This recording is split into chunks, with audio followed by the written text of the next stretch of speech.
here reporting from Houston, Texas for Climate Desk. Now, one of the biggest uncertainties in climate science right now is the role of clouds. What better way to work that part out than flying right through them? That's what NASA scientists aboard this airplane think. Welcome to NASA's biggest airborne laboratory. You're coming with us today on an 8-hour NASA flight mission. When you read these big IPCC climate assessments, what's the biggest uncertainty? There's two, right? The role of aerosols and clouds. Clouds is probably bigger than aerosols. That is a piece of a puzzle that right now we are missing.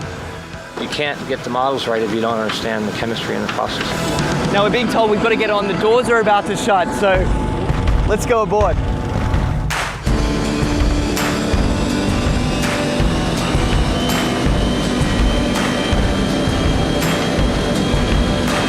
Every time you turn on the weather, every time you hear a climate change prediction, that information has to come from somewhere. And it starts by getting sucked out of the air from planes like this.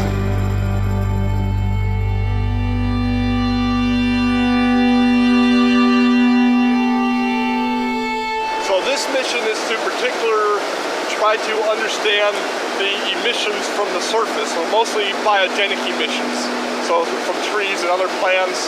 Right now we're flying to our very first part of this experiment on the DC-8. Over Arkansas, there's a particularly pungent bouquet of emissions that scientists are interested in measuring. Well, these emissions lead to both aerosols and to molecules that both destroy and create ozone. So these are very important things to understand for climate studies. How it will manifest itself, it will be in more accurate and more reliable predictions.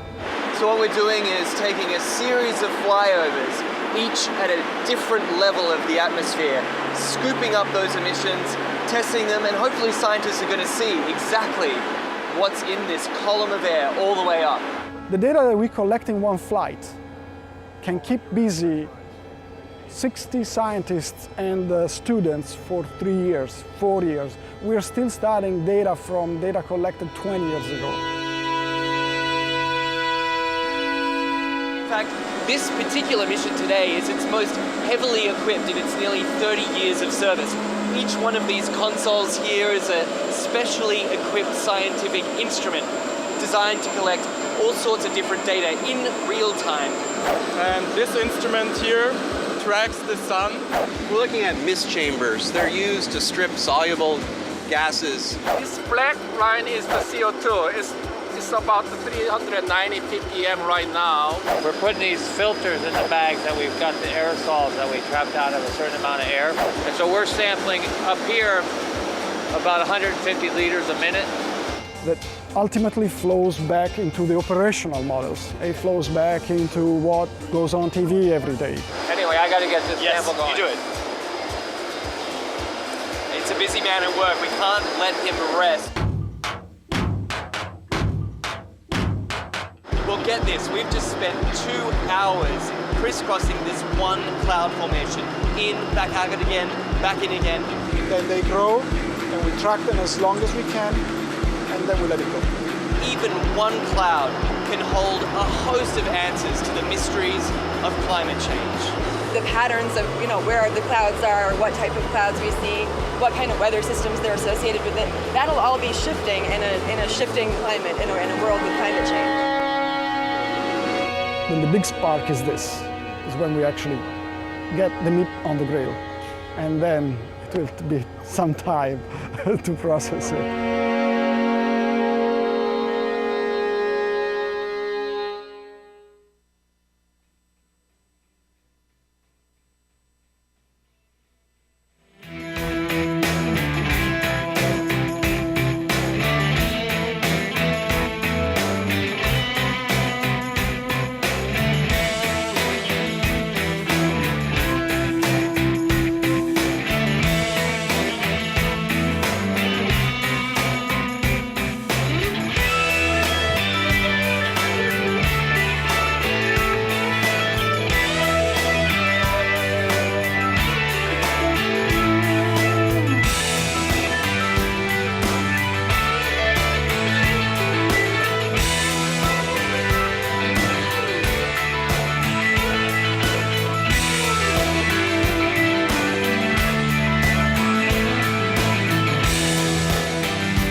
My fellow Americans, good morning and welcome to the program here.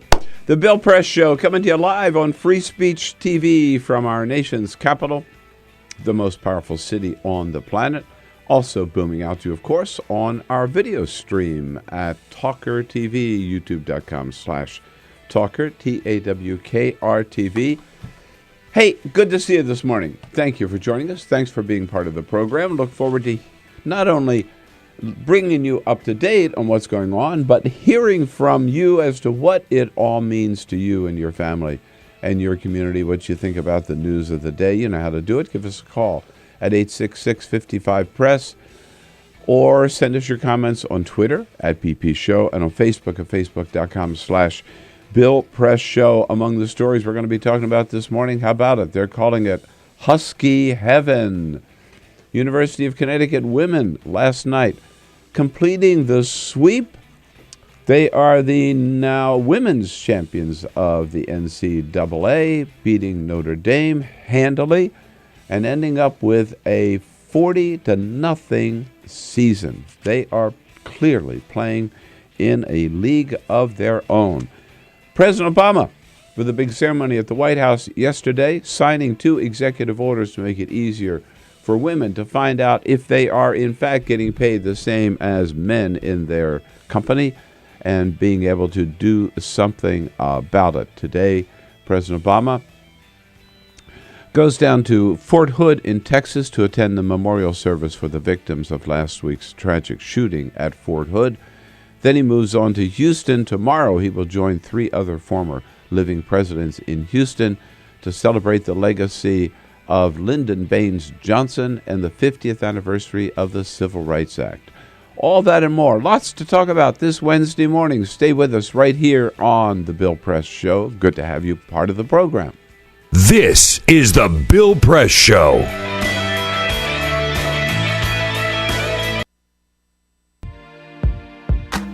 California, or the Golden State, has been in the midst of a 3-year drought, and this year, some scientists predict could be the driest in 500 years. Governor Jerry Brown declared a state of emergency in January and in February of this year. The world's 10th largest economy, California is also the United States' top agricultural producer. Half of all our fruits and vegetables come from California. The Golden State is not the only place on the planet struggling for this vital resource. In December 2013, the World Resources Institute found that 37 countries face severe water shortages. Free Speech TV would love to know what you think about this fight for water, especially if you're from the Golden State. Please call our comment line at 1-888-378-8855 or email us at comments@freespeech.org to let us know your thoughts.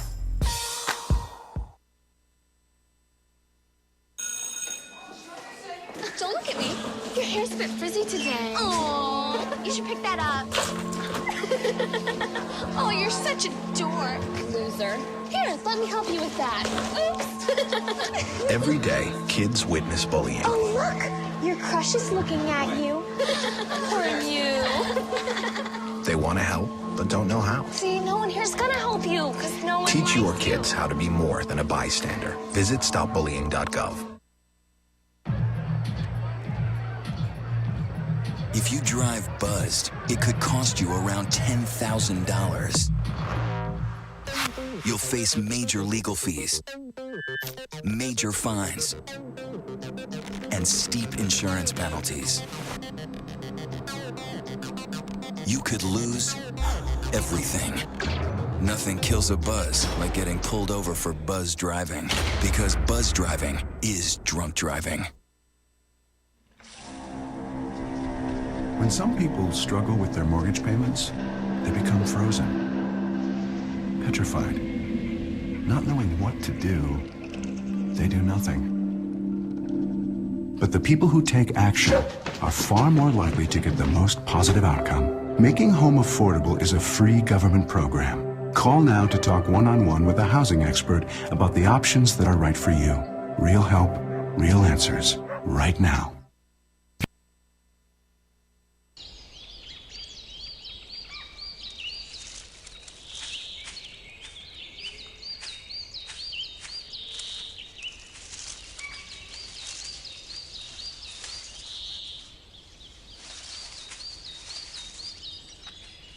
At Earth Justice, we defend the environment in the courtroom. Join our fight. When you take a seat, you take a stand. Earth Justice, because the Earth needs a good lawyer. Online, this is the Bill Press Show. Yukon women make it official. Yukon Nation wins them both. Good morning, everybody. What do you say? It is Wednesday, April 9. So good to see you today. Good morning, good morning, good morning. Wherever you happen to be in this great land of ours, we are glad to see you, and we welcome you to the program this morning. Boy, lots going on, lots to talk about, lots you are going to want to sound off about. So get ready, get the phone handy nearby, and get ready to dial 866-55-PRESS. That's our toll-free number. Join the conversation at any time. Get your iPhone ready. Get ready to send us your comments on Twitter at BP Show and on Facebook at facebook.com/Bill Press Show. And you can do that whether you are listening on your local progressive talk radio station. Welcome, welcome, welcome. Good to see you. Whether you're watching on Free Speech TV, if you got the satellite dish, the Dish Network, or whether you're watching on our video stream somewhere on this great planet at youtube.com/Tawker, TAWKR-TV. How about it? Let's see who's here today. Peter Ogburn. Here we are. Present and accounted for, yes, right? Sir. Elisa Murphy. Present. I know Alicia Cruz is here. She just brought me a cup of tea. And she's running for the phone bank there. That's to it. Get ready to take your calls. Thank you, Alicia. Good to see you. Where's the wave? We get the hand? We see the hand? There it is. There it is. Right. And are the video cams on yet? Yes, indeed. I have to look around and see, make sure that, yeah. Live. All right, they're live. Thanks to Supreme Bolding. Must have slipped in when I wasn't looking. Got the video cams going. Our videographer extraordinaire. How about them, the Yukon women? I mean, that is impressive, right? Why are people talking more about them? 40-0 season. Yeah, 40 wins, 0 losses. And I think that's 5 in a row where they haven't lost, right? That's or incredible. Something? They're incredible, this man. morning. Yeah, I mean, it's just unbelievable. Their fifth undefeated season. It's wild. I mean, what do they have up there in the water at Right. University of Connecticut, right? Something. And last night was like a 20 point. Yeah. You know, it wasn't like a 2-point difference. Murdered Crushed Notre Dame. Crushed. Yeah, right. Absolutely. So, so kudos to all of them, to their coach, to everybody up there at that great university. And also on another front, we told you a couple of days ago, we talked about the fact, I think it was Monday morning, right? David Letterman announcing he's going to retire. And in 2015, we've been speculating about who might take his place. No, I guess it was end of last week that he made that announcement, right? Last night, he mentioned that he's noticed a big difference now, big change in one respect, now that people know that he is stepping down. David Letterman. Last week I mentioned to folks that I was retiring, and you know, the reaction has been overwhelming, but I'll tell you, the most impressive reaction that I've had since I made that announcement last week was, now I'm seeing and feeling kind of a wistful tone to my hate mail. It's interesting. That's sweet. Yeah. People are maybe being a little kinder and gentler in their hate mail, knowing. Yeah. And probably they're regretting a little bit that he's not going to be there to beat up that much longer. Exactly. Yeah, so there you go. Coming up, David Jackson, USA Today, White House correspondent, will be joining us this morning from Houston and that big celebration of the civil rights, signing of the Civil Rights Act down in Houston tomorrow. David Jackson's already there. Two powerful women here in our nation's capital, Congresswoman Rosa DeLauro and Randi Weingarten, president of the AFT, will be here in studio with us, as will Congressman Dan Kildee from Michigan. So, boy, big lineup here on a Wednesday morning. And we'll get to a Republican congressman in disgrace. But first, this is the Full Court Press. Just a couple of other stories making news. You mentioned the University of Connecticut women winning the NCAA championship last night. Governor Daniel Malloy from Connecticut is raking in the benefits of having good basketball teams. I'll bet. After the men won the championship, he had a bet with Kentucky Governor Steve Beshear. So Malloy was given a Kentucky bourbon barrel filled with various bottles of Kentucky bourbon. Whoa. I'm looking at a picture of it. It looks like there are about 8 different bottles of bourbon along with some other paraphernalia there that go along with having a good bourbon bar. And last night, with the women winning, Malloy is set to rake in even more benefits from the governor of Indiana, Mike Pence. They had a bet that put up a basket of Connecticut's agricultural products against Indiana's agricultural products. So he has more payoffs coming soon. He should have bet with every one of the governors. All right? The other 49. All the way through the tournament. Right. A sad passing to report from the entertainment world. Archie from Archie Comics is being killed off in the Life with Archie comic book series. Now, it should be said that in the comic books, they have several different series. So there's just the regular Archie Comics in which he will continue to live, but then there's another separate thing called Life with Archie. Okay. He's going to be killed off in an upcoming comic book. He's going to sacrifice himself while saving the life of a friend in the July installment of Life with Archie. That's going to be the next to last book in the series. The final one will focus on Jughead, Betty, Veronica, and Reggie all figuring out how to cope with the death of their friend Archie. Oh, I got it. Okay. Yeah. So there you go. Comic book life, it's brutal. It's hard to tough out survive. there, man. That's right. It's tough out there.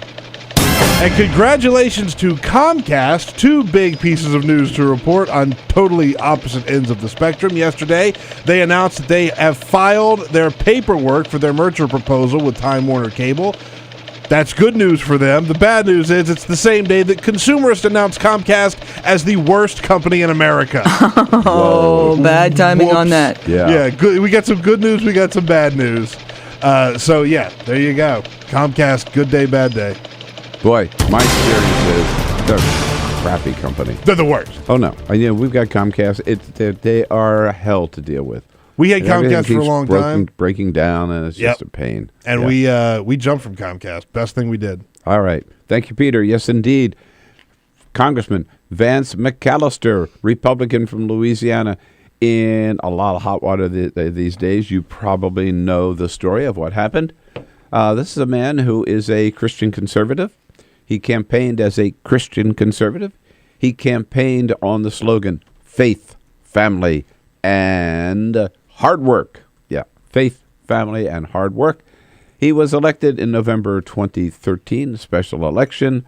Well, it turns out that a month later, he was having a little smooching encounter, a little obviously sign of an affair with one of his female staff members, his scheduling director, down in Louisiana in his office in Monroe, Louisiana. And they were passionately kissing in the office, I guess after everybody else had left, in December 2013, just a month after he had been elected, or re-elected, I guess, because it was in a special election and then elected for the full term. At any rate, it was caught on video cam, a security camera in the office, right?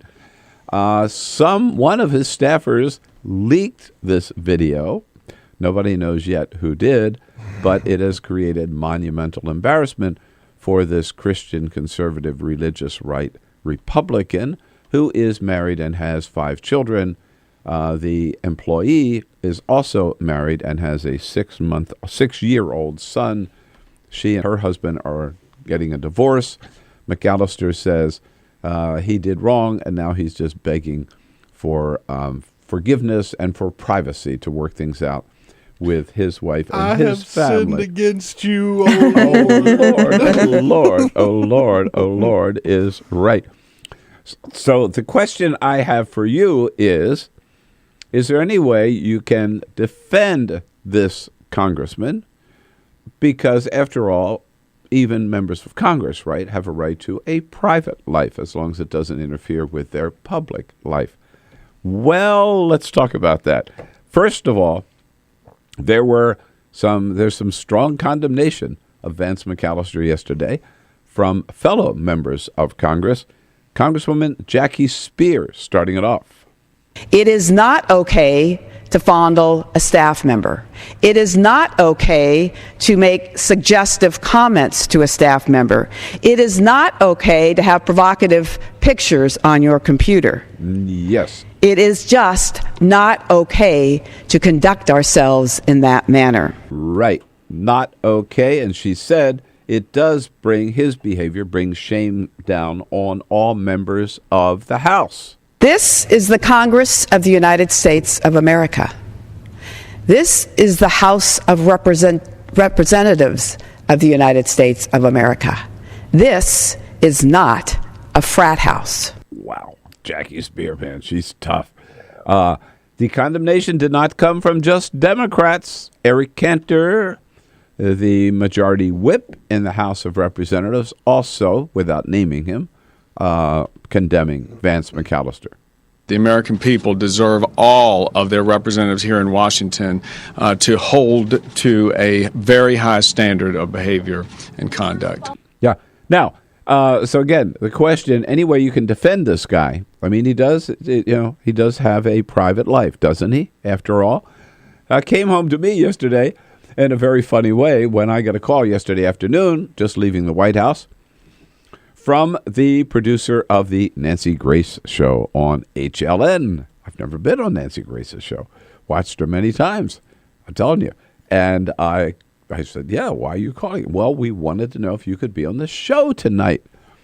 And I said, and what's the topic? To talk about Vance McAllister. Well, what are we talking about? He says, well, Nancy, of course, thinks this is terrible. She's going to go on, just attack him. And we were looking for somebody who could defend him. And I said, really? I mean, you expect me to defend this guy?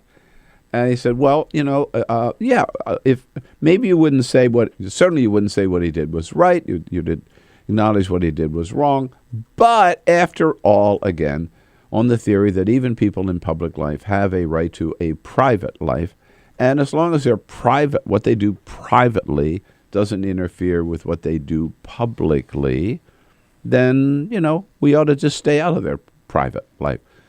Well, I got to tell you, that's a philosophy that I do believe. Now, I was trying to think this morning. I know there have been, Bill Clinton was a little different in the sense that I defended Bill Clinton, not because what he did was right, but because what he did with Monica Lewinsky was not an impeachable offense. Right. It was, I said, it was at the time, it was dumb, it was wrong, it was a disgrace to the presidency and the White House, and on and on and on and on. But it was not an impeachable offense. It was not a high crime and a misdemeanor. I'm trying to think of other politicians. There have been, I know, along the way, I just can't remember politicians who've had an affair, and we found out about it later, and have been going on maybe a long time, and you never knew. I mean, they were doing their job. They were, governor, Congress, Senate, or whatever. And in that case, I'd say, look, what they're doing is not right, but they're cheating on their wife. They're cheating on they're breaking their marriage vows. But that should not be a reason necessarily for them to be thrown out of office. Right. So I generally buy that, but as I told Nancy Grace's producer yesterday, I couldn't defend this guy on those grounds for a couple of good reasons. Number one, he was having this affair with a member of his staff, a woman who worked for him, who was on his payroll, his federal congressional payroll. Number two, these two guys were making out in his congressional office. This was not a photo taken of him, in some park or some restaurant or some motel or hotel room or her house, whatever. This was in his congressional office, again, which our tax dollars are paying for.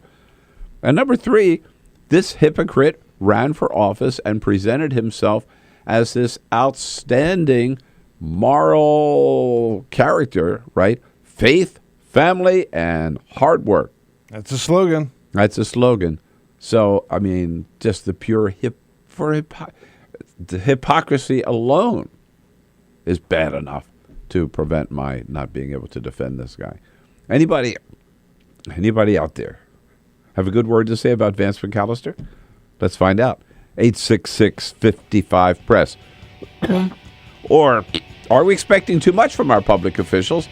And should we just say, look, what they do in their own private time is their own private business and should not concern us?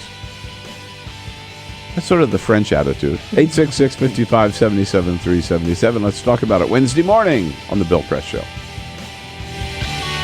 This is The Bill Press Show.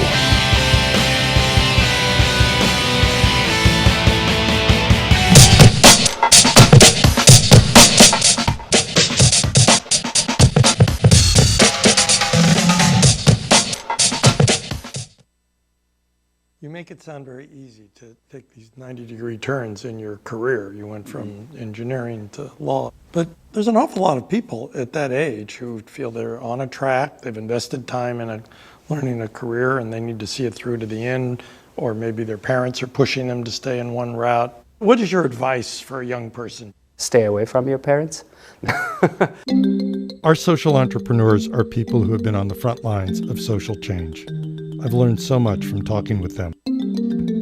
This is Cafe Impact, and I'm Jonathan Lewis. My mom is a pretty spectacular human being. We essentially came to the United States as refugees. And that is when I really got to understand who my mom was as a person. Being a refugee in a foreign country, you would think that it would affect you so much. It was like my mom, nothing changed for my mom. What was really at her core and her center was always being with her kids and getting to spend time with them and making sure that they were okay and making sure that they could still go out and play soccer.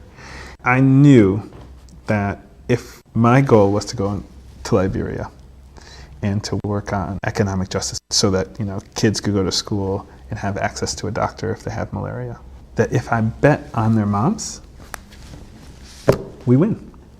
I think I just come from a lineage of kick-ass women is all I can say. My grandmother came to this country from Mexico as a single mom with 5 children. And I, have an amazing mother who had 3 children, was going to school, working full-time. I mean, almost my story. But she did that and got her bachelor's degree at 40. And so I had a great role model. When I came home and told my mom I was pregnant, her response to me wasn't, your life is over. Her response to me is, well, I want a plan. You need to, let me know what you're gonna do about this because you're now responsible for somebody else. I was the first one in my family to go to college, and my parents were very proud of it. They both had to work. My mom in a factory, and my dad in the supermarket, and I was their success story. However, on graduation day, they said, are you going to be a doctor? Are you going to be an engineer? You're going to be a businessman? What are you going to, a lawyer? I said, I'm going to join the Peace Corps. And they said, what? My parents were very much opposed to this, and it was very difficult. How much pressure did they put on you? Tremendous pressure. Up until we were leaving from O'Hare Airport for me to go to Peru, my mother questioning me, like, where is Peru? You've never been out of the country. What do you know? Do they have doctors? Do they speak English there? What are you going to eat? You like my cooking? I said, Mom, I'm going to be a pioneer. Why do you always have to be the pioneer? Let them do it. Let them come back, and then you go. I said, no, I want to be the first to go. I grew up in a pretty rough neighborhood, so there was a lot of gang activity, and one of my friends actually was murdered on a basketball court when a 15-year-old child shot him in the back of the head. And I was just hopeless. And my mom actually, she brought me to a place of empathy for the kids who were involved in actually murdering him, because my mom sort of said, look, where do you think those kids are coming from? And then she said, so if you're angry about it, do something. Actually change the way this world works.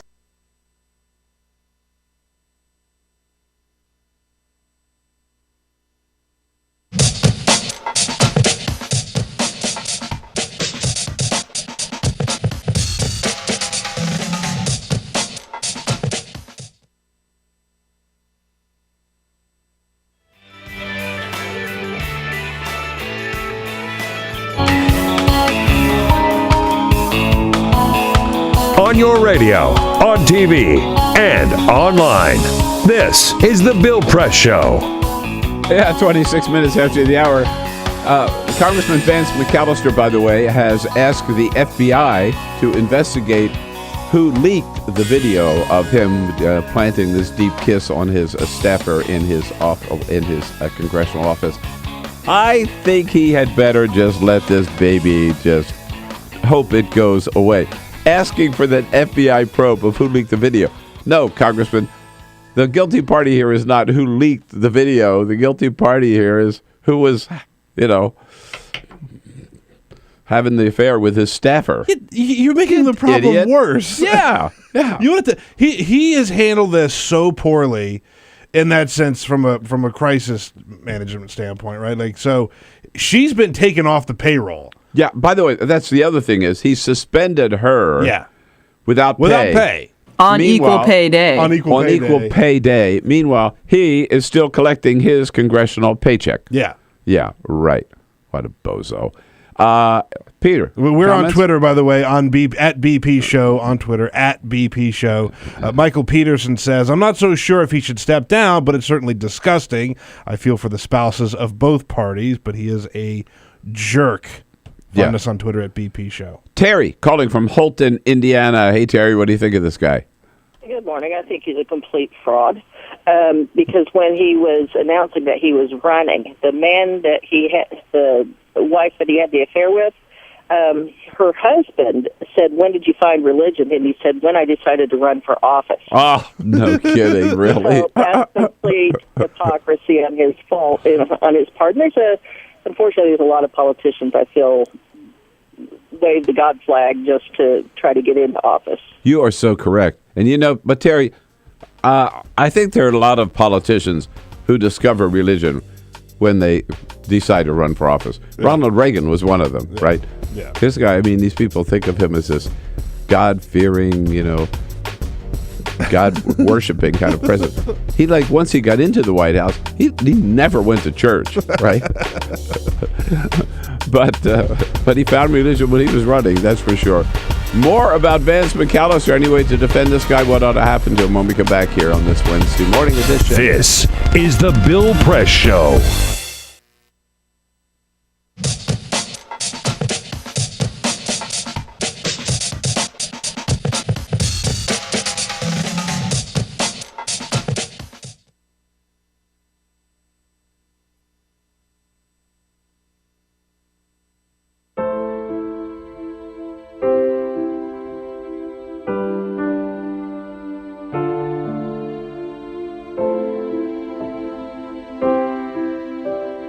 I have run these canyons for 6 million years.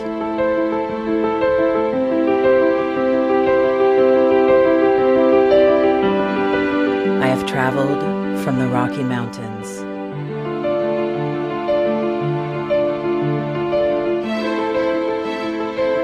to the deserts, through scorching heat and freezing cold, from the land of the dinosaurs to fields of food.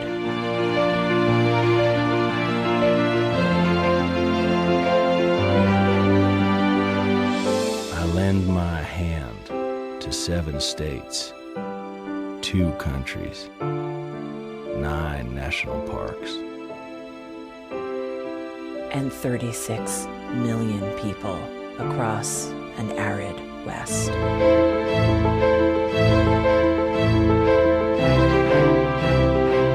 am not the strongest or the largest, but I am the hardest working.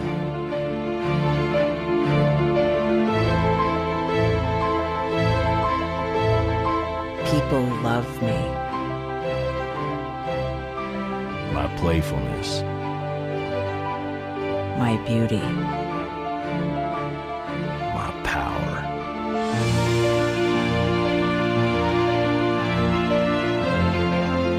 My life.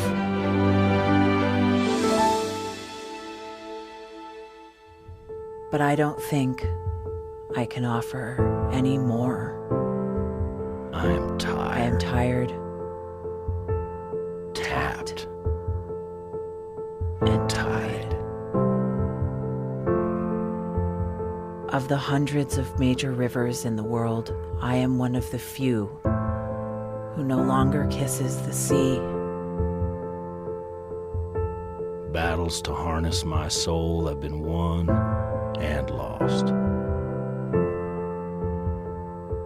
Use me wisely, and I will sustain you.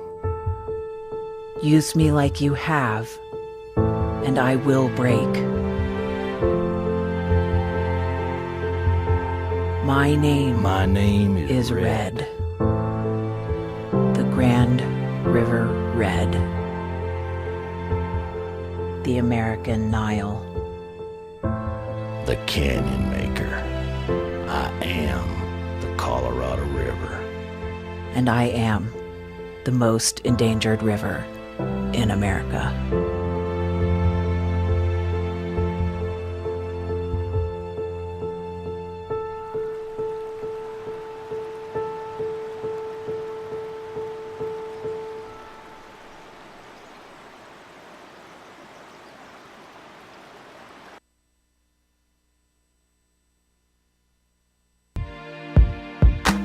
California, or the Golden State, has been in the midst of a 3-year drought, and this year, some scientists predict could be the driest in 500 years. Governor Jerry Brown declared a state of emergency in January and in February of this year. The world's 10th largest economy, California is also the United States' top agricultural producer. Half of all our fruits and vegetables come from California. The Golden State is not the only place on the planet struggling for this vital resource. In December 2013, the World Resources Institute found that 37 countries face severe water shortages. Free Speech TV would love to know what you think about this fight for water, especially if you're from the Golden State. Please call our comment line at 1-888-378-8855 or email us at comments@freespeech.org to let us know your thoughts.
Hey, here we go with 34 minutes after the hour, Wednesday morning, the Bill Press Show. We're talking about the case of Vance McAllister, the scandal surrounding Vance McAllister. Peter, more comments online. The congressman from Florida who was caught on videotape smooching one of his staffers. He's from Louisiana, and you have to say that if you're going to have a name from or a congressman from the South, right. Vance McAllister is a pretty fun name to put a Southern accent on. Vance McAllister. Only you do it the best. We got Peter. some problems down here in Louisiana. Yeah. Vance McAllister done caught himself on tape. We do have comments on Twitter at BP Show. Tracy Burridge says, yes, he ran on family values. How's that gays are destroying the American family mantra going, Congressman? Mm-hmm. Oh. Yeah, that's the problem with American families. Well, that's the problem. Yeah, he would not have been cheating on his wife if gays had not been allowed to get married in Connecticut. It's their fault. Yeah, it's their fault. Right. Holly Tucker says, when Dems disgrace their office, a la Carlos Danger, they resign. It's about time the GOP forced out a hypocritical creep like McAllister. McAllister, by the way, has missed the last 2 days of votes in the House. People are starting to wonder, what's going on. Well, he is trying to get the FBI to investigate who leaked the video. Yeah, Congressman, no. It is interesting, right? The Carlos Danger, Anthony Weiner analogy, Yes, right? Because when that happened, the first go around anyway, a lot of people say, he's got to go. Democrats, he's got to go. This is a problem. He's got to go take care of his personal life. He can't lead right now. And he continued to do, a decent job serving when it first happened. But you don't hear any Republicans saying about Vance McAllister, who is having an inappropriate relationship with a staffer, right? On tape in his office, and is now not showing up for work. Where's the outrage over that? And suspended her. Yeah, it suspended her while he continues. She's the one with the problem. Exactly. Again, it is possible. I do believe, for somebody, not. I'm not condoning the behavior, but for someone who a public official, because God knows it happens in the business sector, to have an affair, and to still do their job. Sure. Pete Domenici, Republican, from New Mexico, I'm pretty sure, right? Mhm. I mean, it was there forever, Pete Domenici, and we found out later he had a long-running affair and had a child. Fathered a child out of it, yeah. You never knew it. He was a very powerful member of the Senate, chairman of a committee. I mean, so I think I would not have demanded, when that news came out, that he would have to quit the United States Senate because he made this mistake in his private life. But when you bring it into your public office, with your own staff, then you've crossed the line for sure. McAllister, no way to defend him. What do you think? Or is there? 866-55-PRESS, that's the toll-free number. Let's say hello to Hale from Naperville, Illinois. Hello, Hale. Good morning. Yeah, hello. I'd like to defend him. He's All putting the hard back into hard work. Oh, man. Oh, man. Oh, boy. You know what, Hale? I'm just sorry that I didn't think of that. That's All a good one. All right. Thank you for the call. Man, he held on for a long time to make that comment. You know what? Good for him. Good for him is right. When Thanks, you got Hale. a good line, you got to get it out there. That's right. Right. Okay. 866-55-PRESS again. We were talking during the break about other people who've gotten in trouble. And again, the problem is, I come back to, I think it is possible to have a separate private life as long as it does not interfere with your public life. I do believe that in theory. The problem in practice is that so many people when they do this, they just make really dumb mistakes, like Elliot Spitzer, right? Okay, he was a good governor. He's a good guy. I like Elliot Spitzer. He's a friend of mine. But he brought a prostitute across state lines from New York State to Washington, D.C. Listen, we've got good prostitutes here in Washington, D.C. Hey, damn it. Equal rights. We put our prostitutes up against the best of the world. Exactly. That's like... That's an insult to Washington and to New York. That's right. But it also is a federal offense. You cannot traffic someone across state lines for illegal purposes. Yeah. So, that was right? Yeah. And Mark Sanford down in South Carolina.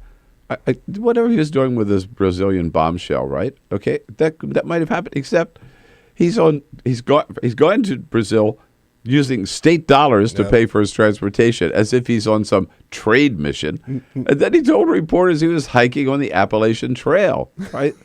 So, I mean, he made it impossible to defend in that case. Right? That's a good point. I think having an affair, right, the way that, well, look, Anthony Weiner never, it depends on your definition of affair. He never had sexual contact with Well, in that case, another woman. that was just, putting those selfie photos out online was just... Right. I guess what I'm saying is if you're going to do something stupid and you're going to have a mistake, make a mistake, it's bound to happen, right?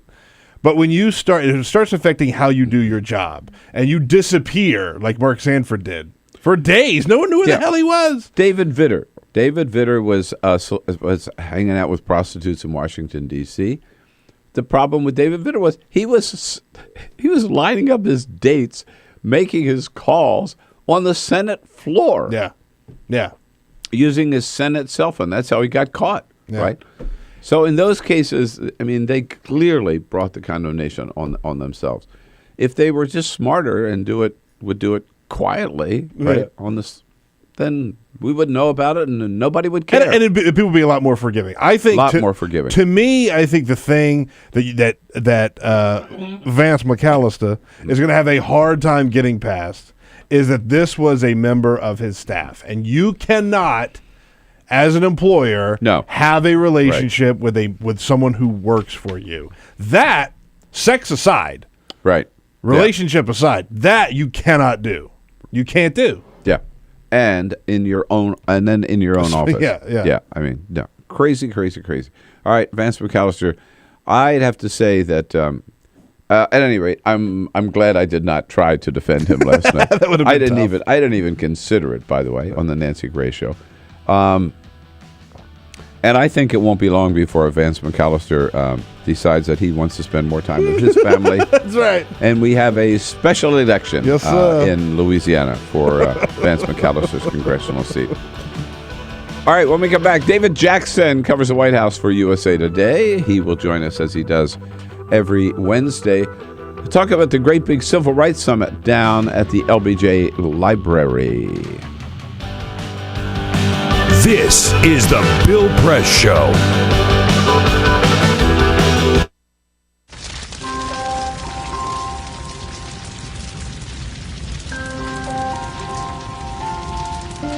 A single ember that escapes from a wildfire can travel more than a mile. That single ember can ignite and destroy your home or even your community. You can't control where that ember will land, only what happens when it does. Get Fire Adapted now at fireadapted.org. Columbine, Virginia Tech, Tucson, Aurora, Fort Hood, Oak Creek, Newtown. Newtown. How many more? How many more? How many more colleges? How many more classrooms? How many more movie theaters? How many more houses of faith? How many more shopping malls? How many more street corners? How many more? How many more? Enough. Enough. Enough. Enough. Demand a plan. Right now. As a mom. As a dad. As a friend. As a husband. As a wife. As an American. As an American. As an American. As a human being. For the children of Sandy Hook. Demand a plan. No more lists of names. It's not too soon. It's too late. Now is the time. Before we all know someone who loved someone on that list. No more lists. No more. Who they might have been. No more. If we had just done something yesterday. It's time. We can do better than this. We can do better than this. It's time. It's time. It's time for our leaders to act. Demand a plan. Right now. Right now. You! Demand it! Enough. Enough. Enough. Enough.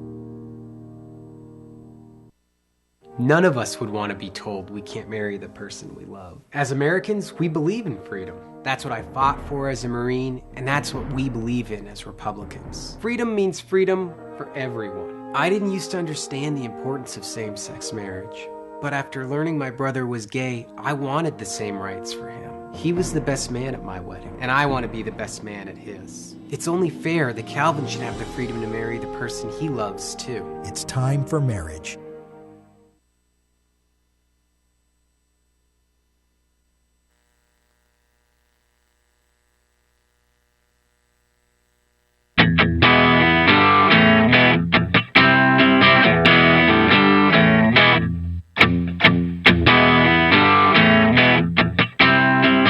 On your radio, on TV, and online. This is The Bill Press Show. 14 minutes before the top of the hour, Wednesday morning, April 9. More and more around the White House, they are asking the question these days, WWJD. Not what would Jesus do, but what would Johnson do? What would Lyndon Baines Johnson do? And a lot of talk about that down in Texas this week, where a big conference is commemorating the 50th anniversary of the passage of the Civil Rights Act under President Lyndon Baines Johnson, a president who certainly knew how to exercise the powers of the presidency and get things done. Down there for that celebration, our good friend from the White House, covers the White House for USA Today, David Jackson, joining us from Austin this morning. Hello, David. Hello, Bill. Conference already underway, right? That's right. They had a few panels yesterday, including an appearance from former President Jimmy Carter, who talked about the legacy of the 1964 Civil Rights Act. Is it is kind of the theme here that it's time to take a second look at Lyndon Johnson and start focusing on his domestic accomplishments and not so much on the Vietnam War? I think that's certainly the aim of the organizers of the conference, which is at the Lyndon Baines Johnson Presidential Library here in Austin. I think they feel like he gets way too much blame for Vietnam, and people tend to overlook his domestic achievements, particularly his ability to get things out of Congress. You know, there was this incredible raft of legislation that came through during the Johnson presidency. He had, some would argue, the most impressive legislative record since FDR, so a lot of people are taking a second look. Yeah, and a lot of people are making the comparison, fair or unfair, with President Obama today. Exactly. And if you ever want to irritate President Obama or any of his aides, bring up the so-called LBJ question. It's something they're not crazy about. But and in some ways, it probably is an unfair comparison. I mean, the 1960s were a much different time. The Republicans were much different. Johnson followed a martyred president, if you will, and that helped him get a lot of things through Congress. He also had overwhelming Democratic majorities after the 1964 election win over Barry Goldwater. But I think there is a basis for comparison. Mostly when people say Obama should be more like Johnson, I think they're talking particularly about congressional relations. But, you know, Johnson really got in there, got his hands dirty, was always talking or calling members of Congress and cajoling or threatening them to do things. And I think many of President Obama's supporters would like to see him do that as well. I don't know, David, whether you've had a chance to see All the Way with Bryan Cranston, the play on Broadway. About No, I'm hoping in the next month or so, but I hear it's fabulous. Let me tell you, get up there and see it if you can. I saw it in previews, and it's really great. Yeah. Your boss, Susan Page, saw it last couple of weeks ago with Carl. Right, exactly, and they both raved about it. It's interesting that Johnson's enjoying this historical renaissance because, you know, for so many decades his reputation was shattered by Vietnam, and now he's the star of a Broadway play. Now, President Obama today in Texas has a different mission, correct? Exactly. Yes, he's taking a 2-day trip in Texas, and the first stop is at Fort Hood to do a memorial service for those who were killed at the mass shooting last week. A pretty somber duty that all presidents have to do. In President Obama's case, it's the second time he's gone to Fort Hood to comfort the folks down there. They had a shooting there in 2009. He'll be there with the First Lady today. They do a couple of fundraisers in Houston tonight. Right. And then now he'll be joining you and the crowd there in Austin tomorrow. With other presidents, who's going to be there? 4 presidents will be here. As I said, President Carter spoke last night. President Bill Clinton is speaking today. President Obama is giving the summit keynote at around noontime here on Thursday, and then President George W. Bush is delivering remarks Thursday night to cap the conference. And I think President George H.W. Bush would be here if he were physically able to do so. But he's got the wheelchair issue, so he's the only one not here. Yeah, and is President Obama expected then to speak? So there's no panel of the 4 presidents together, I guess, right? No, there's not going to be any Mount Rushmore shots like there was at the dedication of the Bush Library. Right. They're coming in at separate times. And is President Obama speaking about civil rights or about the legacy of LBJ? Do we know? The last I checked, I've been out of town for a few days. The last time I checked, it was more about Johnson and the civil rights era. I think some of the organizers here hope he talks about his own experience being an African-American politician and how the laws related to him. But the last I checked, it was going to be more of a general speech about Johnson's legacy and the Civil Rights Act and the Voting Rights Act, the 50th anniversary of which comes up next year. I don't know whether you've had a chance to see Peter Baker's piece, front page of the New York Times this morning. That's where I got the question, what would Johnson do? That's the headline. But, he points out, and as you alluded to this earlier, with Lyndon Johnson, it was not just the Civil Rights Act, the Voting Rights Act you just mentioned, Medicare, Medicaid, the Fair Housing Act, and other major measures on immigration, education, gun control, clean air, and clean water. That's compare that to Obamacare, right? If you had to list major accomplishments of President Obama, Obama loses. If he's in a contest with LBJ, he's already lost it. Oh, exactly. But I think all presidents have several people. Right. No one has the record as Johnson. Depending on how you calculate it, you could argue he had the best legislative record of any president. So yeah, it's quite a daunting thing. Now I'm sure that story about Peter irritated President Obama, just as any of these LBJ stories do. But I think one thing President Obama would point out was that between the Kennedy assassination and the 1966 election, 62 to 66, Johnson had, I think there were more than 300 Democrats in the House. There were more than 60 Democratic senators. He just had overwhelming majorities. He lost. Those majorities got cut down significantly in 1966, and Johnson's legislative record wasn't all that great after that. Yeah. And I guess the other big news, the biggest news out of the White House this week, David, is no more selfies. Is that the rule? I mean, what do you... That's what I'm hearing. They're going to try to cut down on it, but I don't know how he's going to do that when some kid or some young man or some young basketball player who doesn't have a contract with a phone company wants to take a selfie. But yeah, they're definitely trying to address that situation, and it's most unfortunate. But I have a feeling it's not going to work out that well. Yeah, let's see them say no. If someone takes out and tries to take. Yeah, and when the president is working the rope line, even with members of Congress, everybody's got their cell phone now taking pictures, right? Oh, exactly. Yeah, I think it's more aimed at ceremonial events like the baseball one involving David Ortiz, and I think maybe adults may have a hard time getting a selfie with President Obama, but I think children might be more successful. But David, you were there. The president wasn't exactly forced into that selfie, right? I mean, no. I think he thought it was just a fun thing, and it was a fun thing. He didn't know about the Samsung connection. I think that irritated quite a few people in the White House. So they're going to try to avoid that situation in the future. Well, I envy you down there. This is a historic event. Yes, it's amazing to have all the presidents attend this one thing. And there's so many people. Just spoke to Julian Bond here the other day, and a lot of people are streaming through here. Yeah. All right. Well, good. Make the most of it, and thanks for starting your day, getting up early for us again this morning. Thanks, David. No problem, Bill. Thank you, sir. David Jackson, usually at the White House, this morning down at the LBJ Library in Austin, Texas. This is the Bill Press Show. It is possible to read the history of this country as one long struggle to extend the liberties established in our Constitution to everyone in America. In other words, who, according to our laws and culture, gets to be considered a person? The law creates legal personhood, and movements create law and change culture. So, how have the courts passed laws to shape our culture? That history goes way back before Citizens United.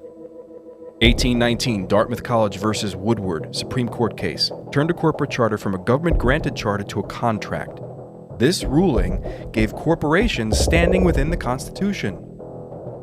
1886, Santa Clara County versus Southern Pacific Railroad. Though the court did not rule on corporate personhood, the decision was subsequently cited as a precedent to hold that a private corporation is entitled to the same 14th Amendment rights of due process and equal protection as human beings. This makes it impossible for us to make laws that treat local businesses any differently than giant multinational corporations, even if their business practices are deemed to be harmful to workers, the environment and communities, or if they have a history of violating the law. Hale versus Henkel, 1906. The court granted corporations the Fourth Amendment search and seizure protection. Dodge versus Ford Motor Company, 1919. The Michigan Supreme Court says the business corporation is organized and carried on primarily for the profit of the stockholders. Stockholder primacy is established. The purpose of the corporation, according to the court, is no longer to serve the public good, as it had been. It is now to maximize profit for shareholders above all else. Pennsylvania Coal Company versus Mahon, 1922. Corporations get the Fifth Amendment takings clause, meaning If you pass a regulation that impacts a corporation's ability to make a profit, that is deemed a taking, and they can sue for the right to future profits lost. This creates a chilling effect, and local and state governments become much more hesitant to pass laws in the public interest for fear that corporations can claim loss of potential profits that cities and states will be on the hook to pay. Buckley versus Vallejo, 1976. The Supreme Court rules that spending money to influence elections is protected under the First Amendment, in effect saying that money is speech. Citizens United versus Federal Election Commission, 2010. Today, the Supreme Court of Chief Justice John Roberts declared that because of the alchemy of its 19th century predecessors in deciding that corporations had all the rights of people, any restrictions on how these corporate beings spend their money on political advertising are unconstitutional. The court's ruling threatens to undermine the integrity of elected institutions across the nation. It's a rejection of the common sense of the American people.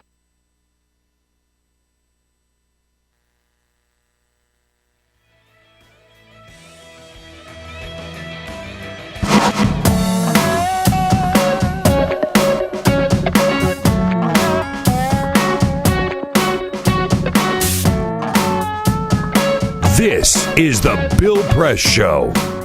Congressman Dan Kildee from Michigan joining us at the top of the next hour. Peter. Bill, according to U.S. News and World Report yesterday, John Boehner showed up at the Taco Bell Foundation for Teens and the Boys and Girls Club of America. He was there to help present $30 million to help teens graduate from high school, an event here in Washington, D.C. And because it was John Boehner, he started to cry.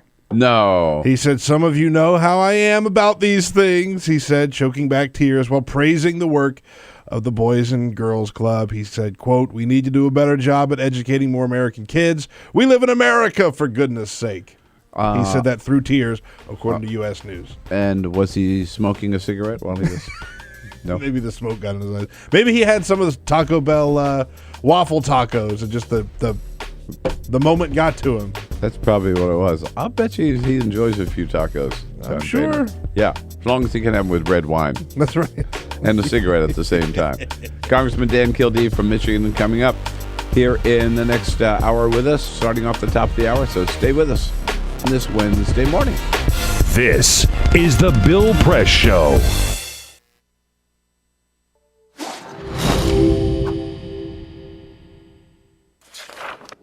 In 1920s America, the Great Depression effectively erased consumer demand. Struggling manufacturers needed new ways to get people buying again.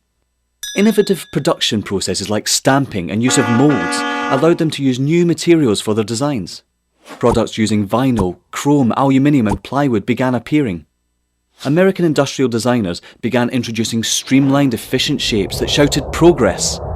Bel Geddes pioneered what we now refer to as utilitarian art. Things that had little reason to look sleek, now all of a sudden did. At the 1939 World Fair featuring Bel Geddes' immensely popular Futurama exhibit, a new era of American industrial design proudly claimed to be building the world of tomorrow. Americans found great positivity in these futuristic forms. Yay. Things were looking up. American industrial designers realised that by making objects look great, people simply wanted them more. From cars to kitchen appliances, the most influential society on earth was spending money again. Mass consumption had arrived. Advertisers finally had lots to talk about. Personal taste could be expressed through the things you bought. Style became equally as important as function. Chair designers like Eames and Saarinen didn't just design seating, they created desirable lifestyles. People behind the products suddenly were stars. Everyone wanted to know who they were. Raymond Loewy was one of the shining lights of American industrial design. His face ended up on every coffee table in the nation. Toothpaste packaging promised whiter teeth. Washing powder packaging promised whiter whites. Who knew such simple household objects would shape the tastes and ambitions of an entire society? American industrial design improved America, functionally, culturally and intellectually, and exported it around the globe.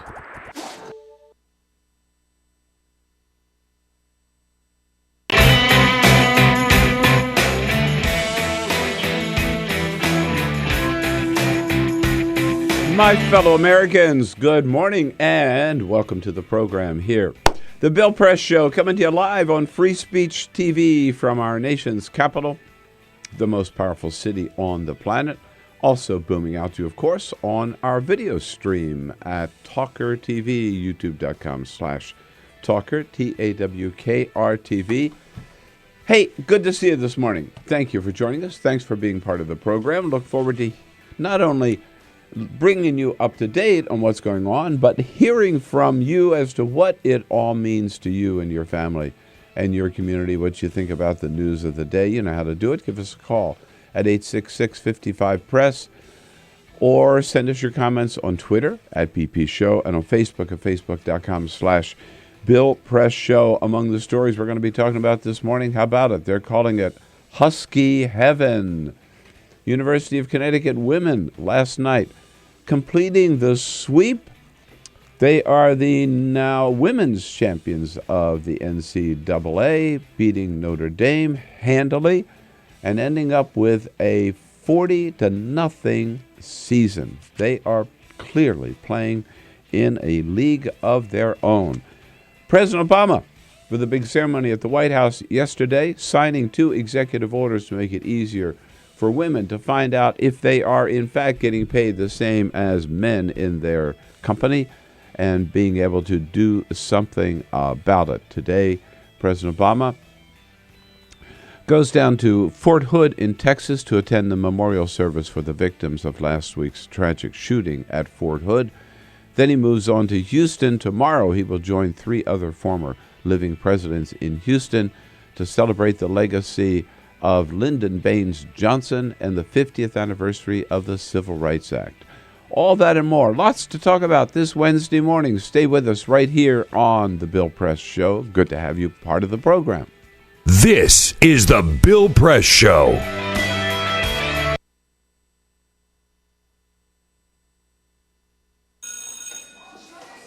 Don't look at me.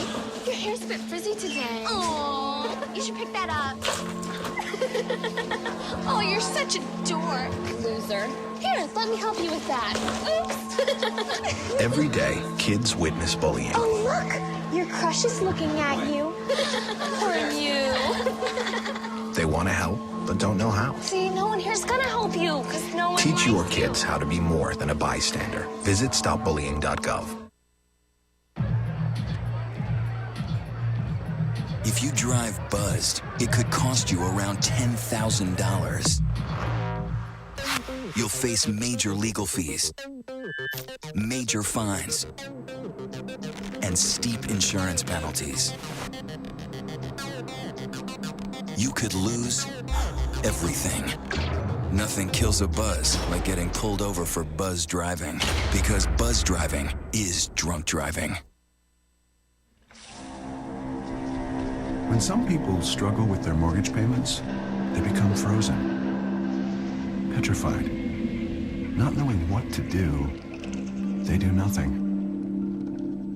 But the people who take action are far more likely to get the most positive outcome. Making home affordable is a free government program. Call now to talk one-on-one with a housing expert about the options that are right for you. Real help, real answers, right now.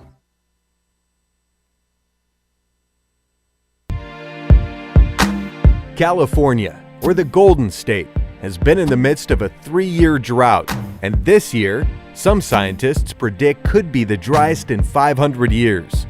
Governor Jerry Brown declared a state of emergency in January and in February of this year. The world's 10th largest economy, California is also the United States' top agricultural producer. Half of all our fruits and vegetables come from California.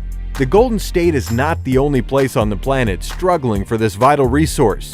In December 2013, the World Resources Institute found that 37 countries face severe water shortages. Free Speech TV would love to know what you think about this fight for water, especially if you're from the Golden State. Please call our comment line at 1-888-378-8855 or email us at comments@freespeech.org. to let us know your thoughts.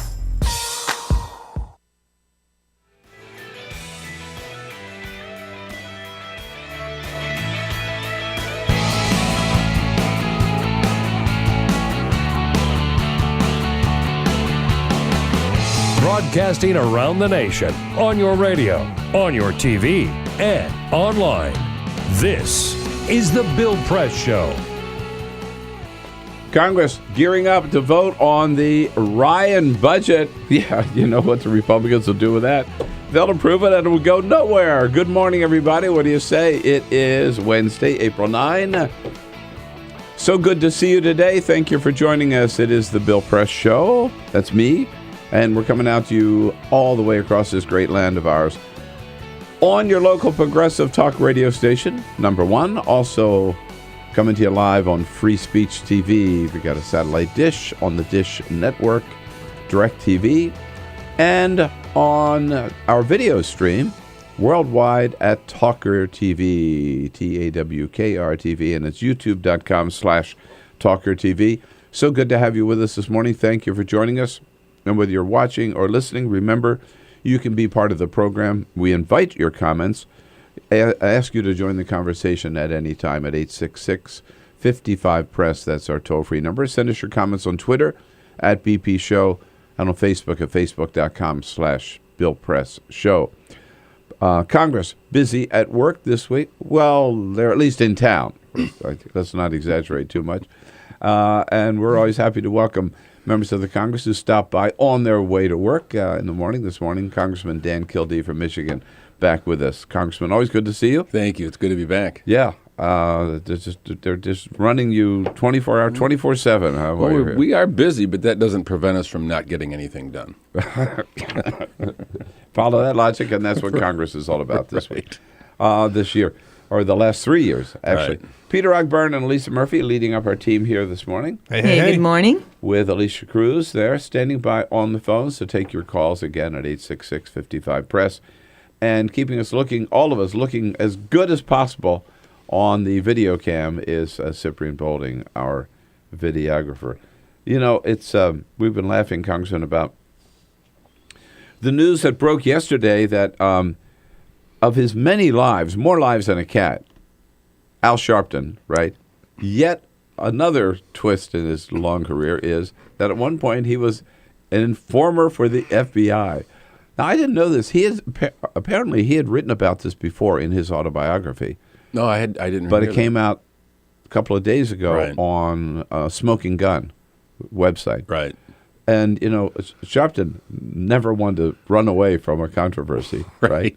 Not at all. He actually held a news conference yesterday to talk about. Yeah, damn right. I was carrying a wire for the FBI, spying on the organized crime, the mafia, right, in New York, which he was not ashamed of. Right. But he said he was never a snitch. Here's Reverend Sharpton. Rats are usually people that were with other rats. I was not and am not a rat because I wasn't with the rats. I'm a cat. I chase rats. And whether it's a rat in racial profiling or police brutality or mobsters exploiting black artists, don't get me confused. Mm-hmm. He's a cat, not a rat.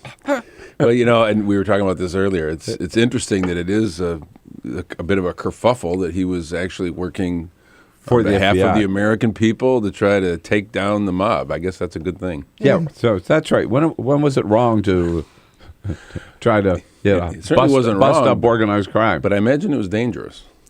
You know what? Well, I think it could still be dangerous today. Yeah. I mean, there's still, we were talking about that too. There's still members of the Genovese family or whatever it is out there, right? Absolutely. Or there are others that maybe they didn't get that they may think he knows about them too. Probably more dangerous if that's the case. Yeah. I'm sure it is. Absolutely. Watch out. Okay. And for the record, I am not a rat either. I never wore a wire. So, okay. Lots coming up. The Congressman is with us here at the top of the hour. In the next hour, your colleague, Congresswoman Rosa DeLauro, will be joining us, as well as Randi Weingarten, the president of the American Federation of Teachers. We'll get right to what is happening here on Capitol Hill. But first, Peter, I'll start with these big stories of the day. Just a couple of other stories making news. Gothenburg in Sweden is going to try a brand new idea that might take the entire country by storm.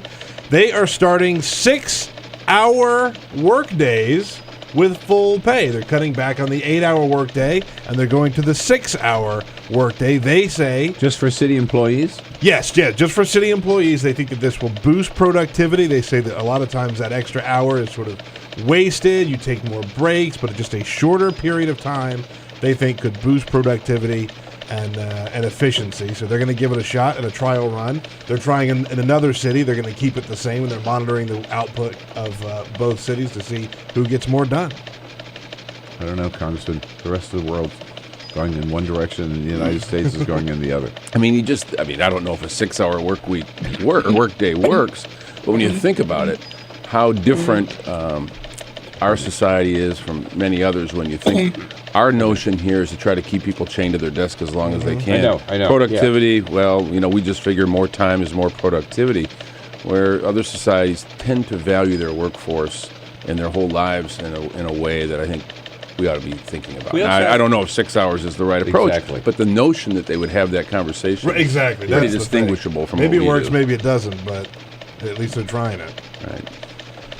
Bat Kid rises. You remember Miles Scott, Bat Kid in San Francisco. He saved San Francisco through the Make-A-Wish Foundation. Right. Remember Bat Kid? Well, he's back. Yesterday, he threw out the first pitch at the San Francisco Giants baseball game. He showed up dressed as Bat Kid, came in the Batmobile with the other with the real Batman. Threw out the first pitch. He got a fist bump from Michael Morse, former Washington National, now with the San Francisco Giants. Walked out to the mound with pitcher Matt Cain. So Bat Kid back in action. Oh, that's adorable. San Francisco's done such a great job with this kid, They really have. Yeah. And you also have to point out, it's tough to pull off the Bat Kid story anywhere else than San Francisco. They did a pretty good job with it. They sure have, yep. And being an elected official certainly has its perks. Just ask Governor Daniel Malloy, who had a couple of wagers on the UConn basketball teams. The men basketball team won the national championship on Monday night, and he had a bet with Kentucky Governor Steve Beshear. So Governor Malloy received a bourbon bar featuring about 8 different bottles of Kentucky bourbon and various other accoutrements that came with it. How sweet it is, huh? That's win number one. Then, of course, the Lady Huskies from UConn won the women's national championship last night, beating Notre Dame. And he had a similar bet with Indiana Governor Mike Pence. They put up a basket of Connecticut agricultural products against Indiana agricultural products. So he has more swag coming his way. Well, they can have a great sort of bourbon and vegetable fest. Sounds like a good time It's all the rave. Sounds like a good time to me. Husky heaven, they're calling it up. Yeah, right. Yeah, I love that. Good for him. I hope he had a lot of different other bets, too, Yeah. Rake it in he should while have you just can. gone to everybody, Absolutely. I'm sorry, Congressman. One of us had Michigan State taking it all. We had Michigan in the Final Four. Michigan and Michigan State made it Two to good basketball teams. the Great Eight, but no further, unfortunately. So, Congressman, the Senate I know this is an issue that you've been out in the front on in the House. The Senate this week sent your way in a bipartisan vote a measure to finally extend unemployment benefits for the long-term unemployed, only doing so for 5 months. But right. Where are we now?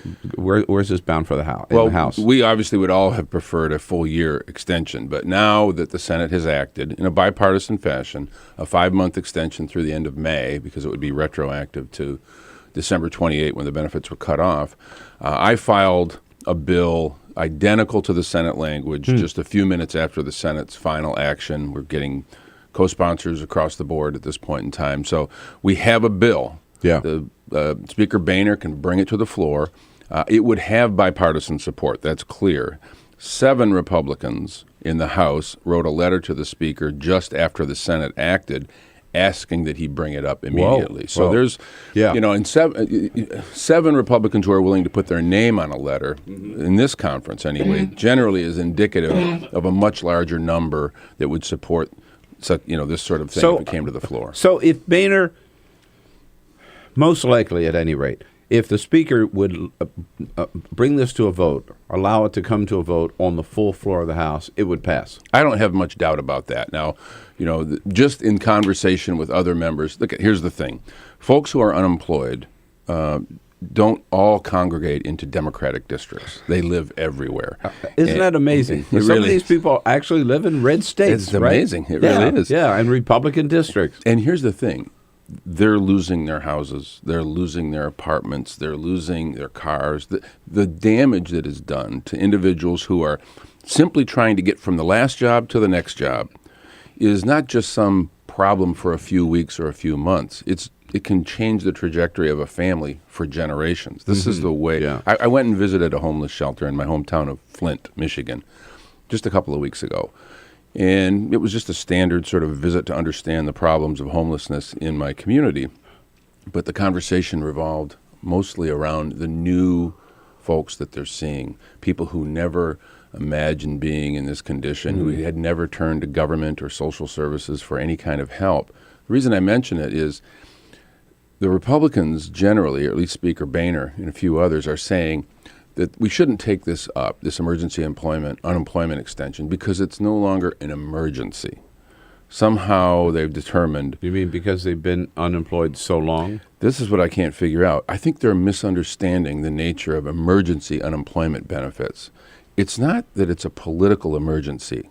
It's an emergency for the people who don't have a job, have lost their benefits, and are trying to figure out how they're going to keep their family together, feed them, and have some kind of a life. They're the ones having an emergency. For some reason, and I almost sound like, it sounds like a Republican talking point when I say this, these folks believe that if it's not a political emergency in Washington, then it must not be an emergency. They need to go home. They need to get out into their communities, go to the unemployment lines, talk to people who are really having this problem. If we do that, I don't have much doubt that not only would a majority of Congress, but an overwhelming majority would vote for this extension. It's paid for, too. It's not like we're asking them to increase the deficit. We've got a way to pay for it. I do not understand the political, I know it's not all politics, but I don't understand the political benefit for Republicans of opposing an increase in the minimum wage or extension of unemployment benefits or the Paycheck Fairness Act. I mean, you can add the three of them together, right? The president is for these things. Yeah. That's the problem. Oh, I mean, you go back to, who was it? It was Mitch McConnell.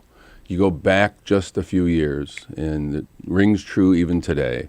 Even though the president's in his second term, their goal has been from the very beginning to make sure that this president does not succeed in any way, shape, or form. So it's interesting because some of the president's policies have been taken directly from previous Republican policy playbooks. Sure. Put his name on it, and suddenly their idea becomes a bad idea. And so unemployment extension, George W. Bush signed in 2008 unemployment extension without it being paid for. But we can't do that now. And with this president George W. Bush signed raising the minimum wage, increasing the minimum wage as well, which Republicans at the time supported. But you're right, they won't do it today because it has President Obama's name on it. Right. You are now a member of the House Budget Committee. Right. Your ranking Democrat, Congressman Chris Van Hollen, is often here in the studio with us. He's a great member. You have this, the Ryan budget now. What's going to happen to it? Is it DOA or? Well, I think it's DOA as a budget document. It will more than almost certainly pass the House because the Republicans will line up behind it. But here's the thing. It's not a budget in the sense that we think about budgets. It's a political document. They know that it will never become law. And if they thought it might become law, they would be forced to do this in a different way. Just a couple of examples. They, at least according to their talking points and according to what they say, they repeal the Affordable Care Act. What would this be, the 53rd vote or 54th vote to repeal? No, I think it's 58. Is it really? Well, yeah, I think we're at 57. It happens on a regular basis. It's hard to keep track. It is. So they say they repeal the Affordable Care Act, but interestingly enough, because they need certain revenues to offset the big tax cuts for the wealthiest, they keep all of the taxes or fees that are within the Affordable Care Act, this awful piece of legislation that's the job killer. They keep all of that, and then they keep all the savings that are derived from getting preventive care into the hands of people who are currently uninsured. There are savings that result over the 10-year budget window that we look at. They keep all the savings. They just take away all the benefits that would generate the savings in the first place. They cut the tax rate, the top rate, to 25%. Even Dave Camp, in his tax reform, couldn't get the tax rate, the top tax rate, down below 35% without wrecking the economy. At least Dave, not just at least, he's intellectually honest about this. The Ryan budget takes it to 25%, and there's about $4 trillion in taxes that will have to be made up over the 10-year period. Who's going to pay for it? If you take the top rate down to 25%, and you've got to recover a whole bunch of revenue, who's going to pay? It's not the folks at the top because their rate's established. It's going to be middle-income earners. Yeah. I want to talk more about the Ryan budget. What's in it? I think it's important that people understand that you're right. It's not a real budget document, but it is a blueprint for what the Republican Party, this Republican Party, stands for. It's a statement of their values, for right. sure. And going into 2014, something I would hope that Democrats would be able to use to show this is what you get if Republicans continue to control the House of Representatives. We're here with Congressman Dan Kildee from Michigan, the 5th District of Michigan. Join us here. Give us a call. Any questions, any comments for the Congressman at 866-55-PRESS. This is the Bill Press Show.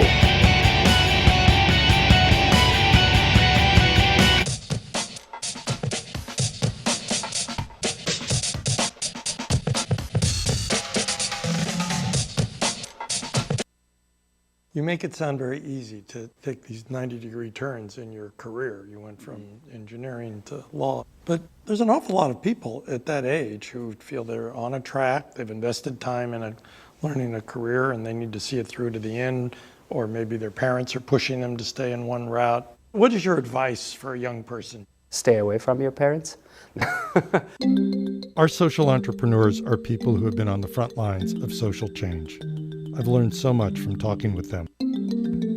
This is Cafe Impact, and I'm Jonathan Lewis. My mom is a pretty spectacular human being. We essentially came to the United States as refugees. And that is when I really got to understand who my mom was as a person. Being a refugee in a foreign country, you would think that it would affect you so much. It was like my mom, nothing changed for my mom. What was really at her core and her center was always being with her kids and getting to spend time with them and making sure that they were okay and making sure that they could still go out and play soccer. I knew that if my goal was to go to Liberia and to work on economic justice so that, kids could go to school and have access to a doctor if they have malaria, that if I bet on their moms, we win. I think I just come from a lineage of kick-ass women is all I can say. My grandmother came to this country from Mexico as a single mom with 5 children. And I, have an amazing mother who had 3 children, was going to school, working full-time. I mean, almost my story. But she did that and got her bachelor's degree at 40. And so I had a great role model. When I came home and told my mom I was pregnant, her response to me wasn't, your life is over. Her response to me is, well, I want a plan. You need to, let me know what you're gonna do about this because you're now responsible for somebody else. I was the first one in my family to go to college, and my parents were very proud of it. They both had to work.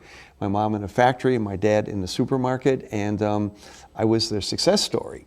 However, on graduation day, they said, are you going to be a doctor? Are you going to be an engineer? You're going to be a businessman? What are you going to, a lawyer? I said, I'm going to join the Peace Corps.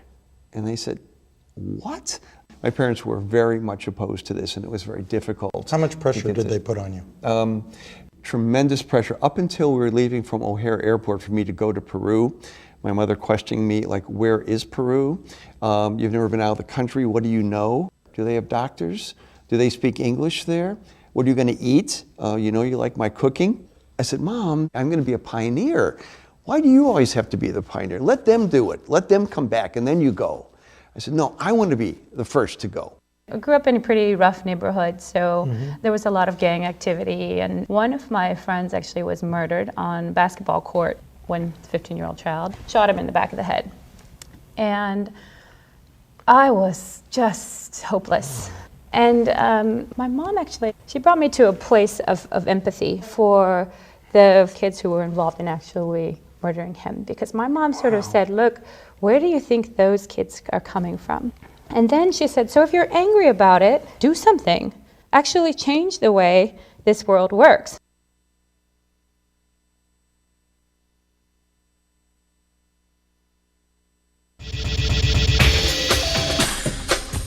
Tune into Free Speech TV for Democracy Now!, a national, independent, award-winning news program bringing you people and perspectives rarely seen on corporate media.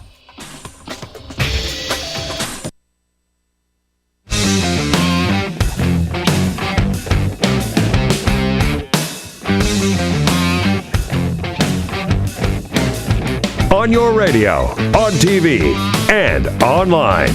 This is The Bill Press Show. Here we go at 26 minutes after the hour. In studio with us, Congressman Dan Kildee from Michigan. And we've been talking about the Ryan budget and other issues. So when does this all come to a vote, Congressman? Thursday morning. We should have a tomorrow morning. We should have a whole series of votes ultimately on the Ryan budget, but on a series of amendments in the form of a substitute. So we'll have the Progressive Caucus budget, the Congressional Black Caucus budget. We'll have the Van Hollen substitute, which is the Budget Committee, the Democrats on the Budget Committee, and then a couple of Republican budgets. Ultimately, it'll be the Ryan budget at the end, more than likely. And will Democrats be able to take that? So the Republicans are going to approve this. There's no doubt about it. If history is any teacher, they'll all get in line. Right. And is there any way to, for Democrats will be able to hold Republicans responsible for the policies and the ideas that are contained in the Ryan budget? Take a look at like the food stamp program. Right. So when we were dealing with the farm bill, initially the Republicans wanted to cut $20 billion out of the food stamp budget. We've pushed back, and strangely they came back with a $40 billion cut. So the Senate came in with a smaller cut. We ended up with $9 billion. Right. This budget, the Ryan budget, proposes a $125 billion cut to the food stamp program. Basically wipes out the program. Yeah, right? I mean, it puts us in a position where we're literally kicking people off the food stamp program into a place where they don't have any source of support at all. I mean, and it's heartless. It really is. But they do that to pay for the kinds of investments that they believe in. Tax cuts for the wealthiest and a buildup of our defense capabilities. Congressman, glad you're there fighting the good fight on the House Budget Committee. And thanks for your time this morning. Thanks for coming in. Always good to see you. Thank you. This is the Bill Press Show.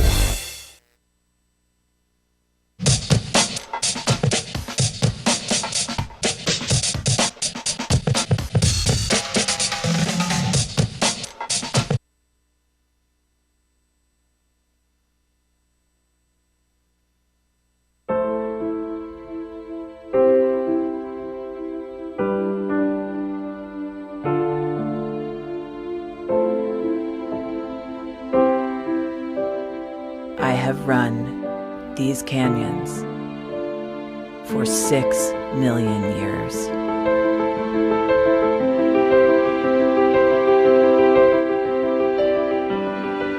I have traveled from the Rocky Mountains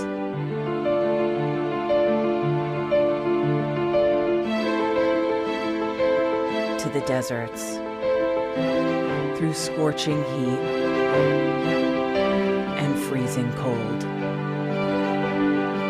from the land of the dinosaurs to fields of food.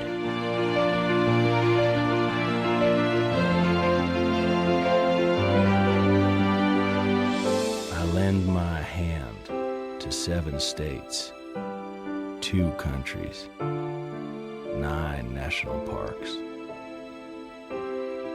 and 36 million people across an arid West. I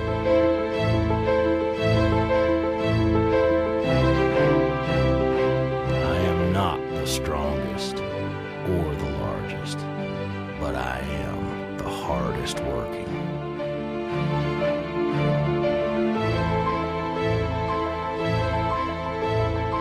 People love me. My playfulness. My beauty. My power.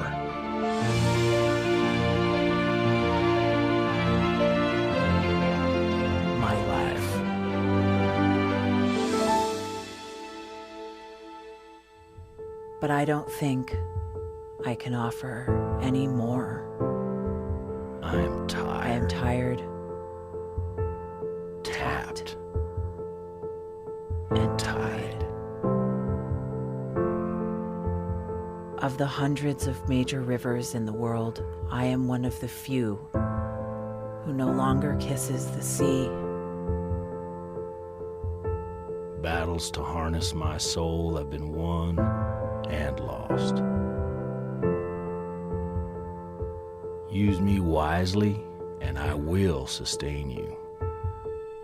Use me like you have, and I will break. My name is Red. The Grand River Red. The American Nile. The Canyon Maker. I am the Colorado River. And I am the most endangered river in America.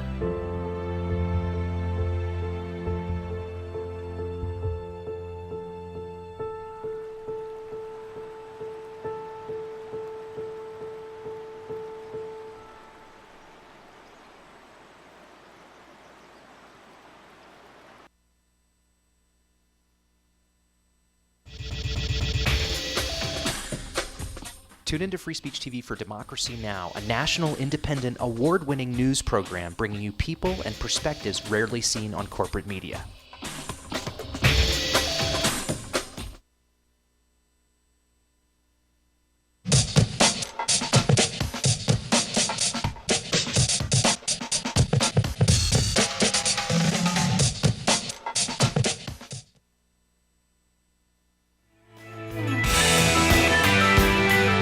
TV and online on TawkrTV. This is the Bill Press Show.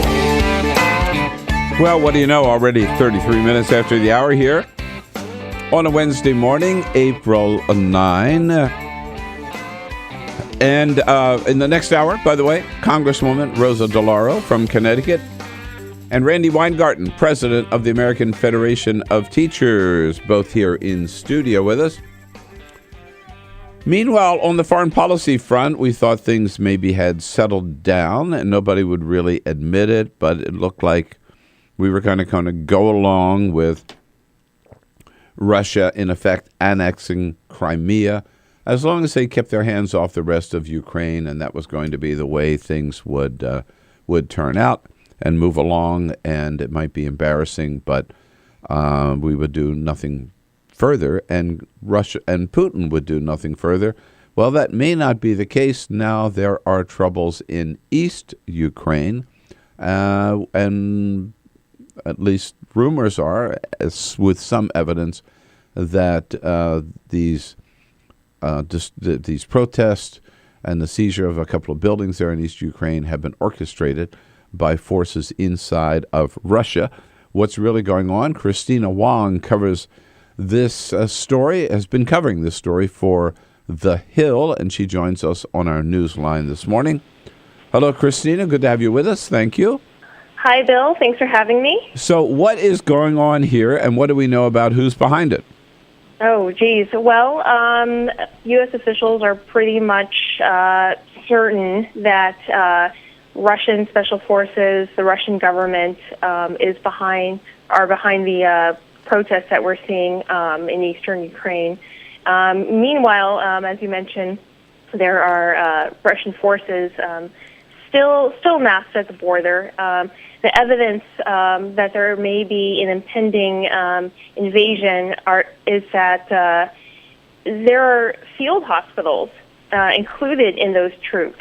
There are no exercises. There are no exercises, as Russian officials have said that the troops were going to conduct. And then you've got field hospitals. You've got a logistical support element to sustain troops there for days. And so these things don't look good. Well, in Crimea, one of the reasons we at least was believed that it was so successful is because the local population was so largely made up of Russian people, and the Russian language was used there. Is that the same case a large Russian population in the eastern Ukraine? It's not the same case as in Crimea, where you did have the majority of Crimean residents were Russian speaking, and Crimea used to be a part of Russia, but that's not the same case as in Eastern Europe. So, is the local population friendly to Russia? I mean, or are these, proud Ukrainians, right, who would resist any attempt by Russia to take over some of those towns? well, U.S. officials are saying that Ukrainian forces will fight with whatever they have. And, they are very proud and very nationalist, at least the Ukrainian forces. And so I think the risk of violence is higher than we saw in Crimea. Yesterday, Secretary of State John Kerry was on Capitol Hill, asked about these protests in the eastern part of Ukraine. Left no doubt about whom we believe is responsible. Here's the Secretary of State. It is clear that Russian special forces and agents have been the catalyst behind the chaos of the last 24 hours. They're even talking about paid protesters, Kristina. Do we have evidence of that? Protesters paid by the Russians? And maybe even imported into Ukraine from Russia? I think it's pretty safe to say if U.S. officials are making that claim, then it is probably true. I don't think U.S. officials make those claims lightly. And, of course, we've got a lot of intelligence assets overhead and possibly in the region. I'm not sure, but either way, it is a very stark claim that I don't think officials just make up. Now, for the time being, again, they have seized, these forces have seized 2 towns, is that, or parts of 2 towns? Is that where it stands? Mm-hmm. Yes, at the moment, protesters went into 3 and occupied 3 cities in eastern Ukraine, occupied several government buildings, but Ukrainian forces managed to expel them from 1. So we still have unfolding situations in 2 cities. If the world and including the United States was not willing to go to war to push Russia out of Crimea, what are the chances? And then again, we sort of felt, okay, well, even a lot of people, and myself included, said, let's just give them Crimea. It's part of Russia anyhow, as long as they don't touch the rest of Ukraine. Now it looks like they're coming into the rest of Ukraine. What are the chances that the NATO forces or Western Europe or the United States would be willing to get involved militarily to defend the integrity of the rest of Ukraine? Extremely unlikely, if not going to happen, unless officials are really, holding their cards close to them. But I don't think that's the case. It seems that the U.S. and NATO allies are willing to defend each other due to their Article 5 obligations under NATO. But as far as defending Ukraine, I don't think there's really anything in the works. The U.S. officials are doing what they can to sort of intimidate Russia, including sending a destroyer to the Black Sea next week. But at the same time, they don't want to do anything to give Russia an excuse to invade. So there's been very little material support going to the Ukrainian forces. As you know, 300,000 MREs got there over the weekend. They've requested uniforms. The Ukrainian forces have requested uniforms, medical supplies, light lethal weapons. So far, nothing else has come. Yesterday, this was Tuesday, several Republican lawmakers proposed a bill to at least give Ukrainian forces some military intelligence and technical advice and things of that sort. But as far as whether we're going to get militarily involved, doesn't seem likely. And what is Putin's game here? I mean, do you think that he had achieved his purpose his goals by taking Crimea, proved his point. Basically, he can do whatever he wants to do. But this is a little more risky, it seems to me. When does this end? Yeah. Until he's taken over all of Ukraine. No, I don't know that, but it's very concerning that I think he wants to become a global player again, and establish, small satellites around the world so he could at least say that he's a global player. But like last week, suddenly he made this out of the blue, this call to President Obama, right? Which was sort of, at least people interpreted that as saying, okay, I pulled this off, but at the same time, I still want to be a player, if you will, and like everybody, I don't know, the sense I had around the White House was that they sort of breathed a sigh of relief. The guy realizes there are some limits to how much territory he could seize, but if they push into eastern Ukraine, he still has his forces massed there. Then God knows where this is going to end up. Well, I think that brings up another side of this, which is that Putin doesn't want NATO forces on his border, and so Ukraine is strategically important to him. Same as Syria. I believe the Russians have a port in Syria, and so he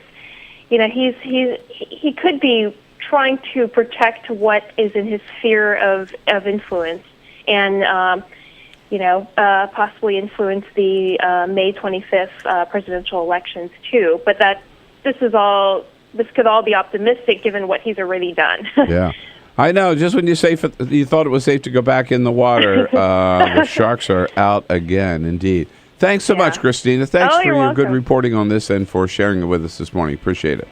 Yeah, thanks for having me, Bill. Kristina Wong is a staff writer at The Hill, thehill.com. This is the Bill Press Show.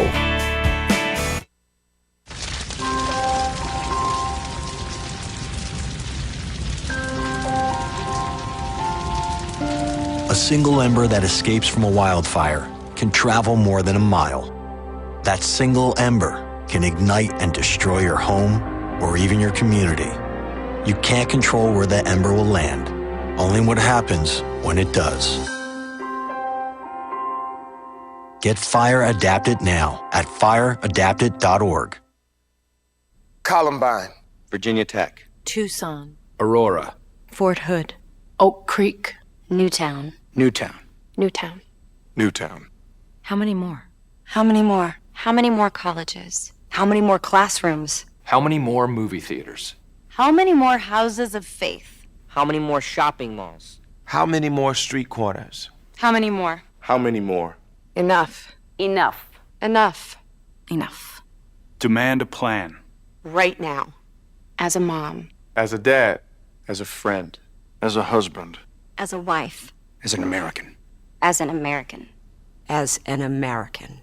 As a human being. For the children of Sandy Hook. Demand a plan. No more lists of names. It's not too soon. It's too late. Now is the time. Before we all know someone who loved someone on that list. No more lists. No more. Who they might have been. No more. If we had just done something yesterday. It's time. We can do better than this. We can do better than this. It's time. It's time. It's time for our leaders to act. Demand a plan. Right now. Right now.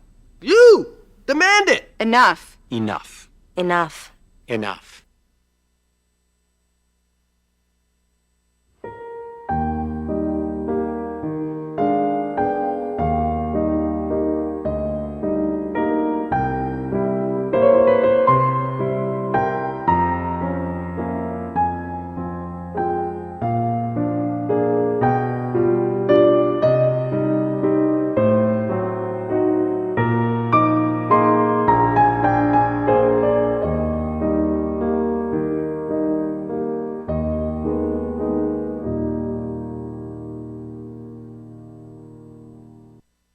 None of us would want to be told we can't marry the person we love. As Americans, we believe in freedom. That's what I fought for as a Marine, and that's what we believe in as Republicans. Freedom means freedom for everyone. I didn't used to understand the importance of same-sex marriage, but after learning my brother was gay, I wanted the same rights for him. He was the best man at my wedding, and I want to be the best man at his. It's only fair that Calvin should have the freedom to marry the person he loves, too. It's time for marriage.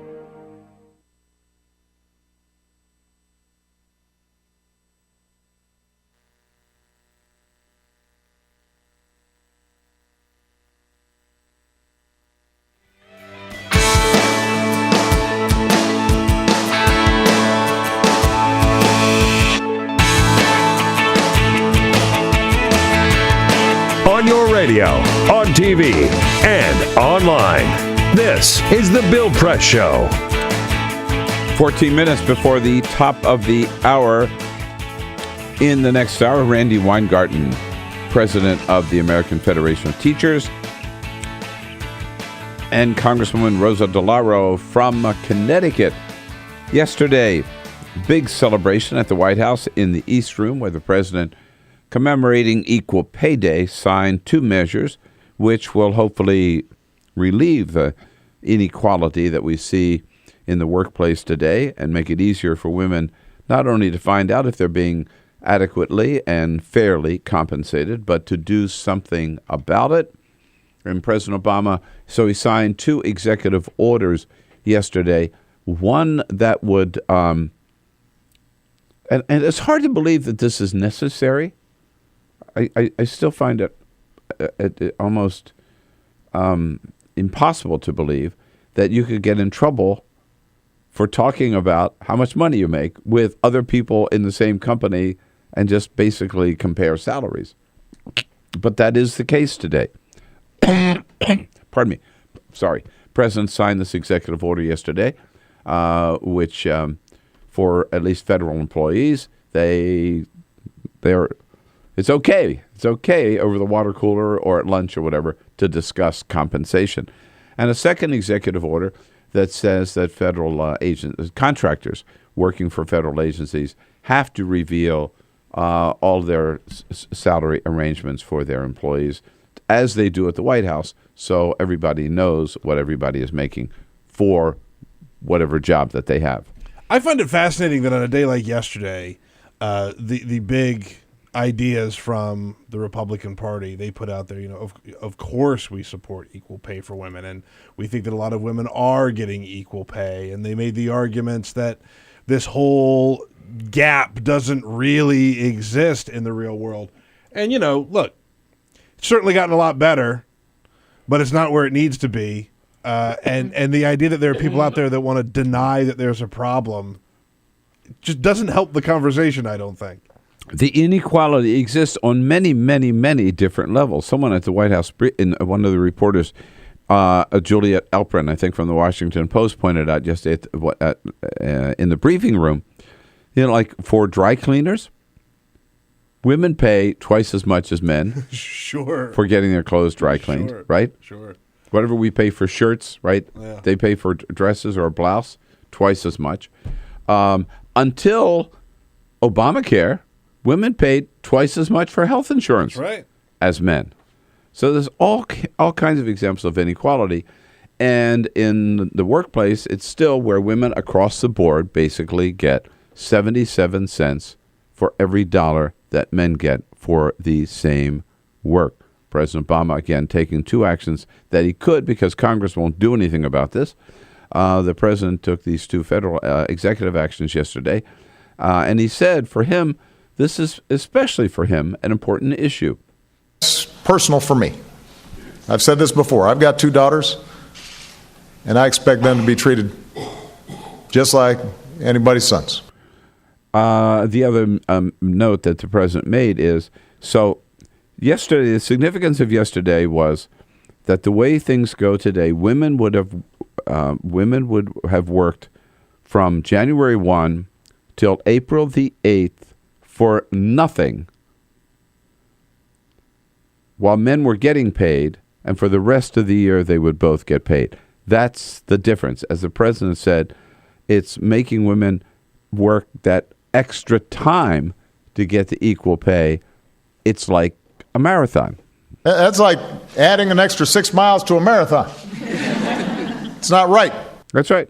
The men finish in 26 hours, or 26 miles, rather. It would, the women, it would take me 26 hours. That's true. Me too. Or longer than that. Yeah. But the women would have to run 32. Right. Get credit for running the same marathon. No, it is just not right. And it's hard to, what I find hard to believe is the Republican opposition to this. Peter, as you pointed out, Republicans always give lip service to we value women. Reince Priebus says we're going to reach out to women and everything. Well, here's a chance. Look how badly the Republican Party was hurt by opposing the Violence Against Women Act, which they did like for a couple of years until finally enough Republicans said, this is stupid. What are we doing to ourselves? Well, now they're doing it again. Yeah. There's the thing called the Paycheck Fairness Act, which would simply, again, make it, you can't force people to do it, but really put the emphasis beyond equal pay for equal work. That's the whole principle of the Paycheck Fairness Act. And Rosa DeLauro will talk more about this in the next hour.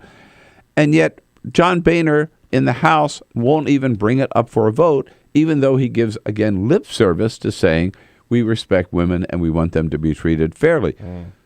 Nancy Pelosi yesterday said, basically put your money where your mouth is.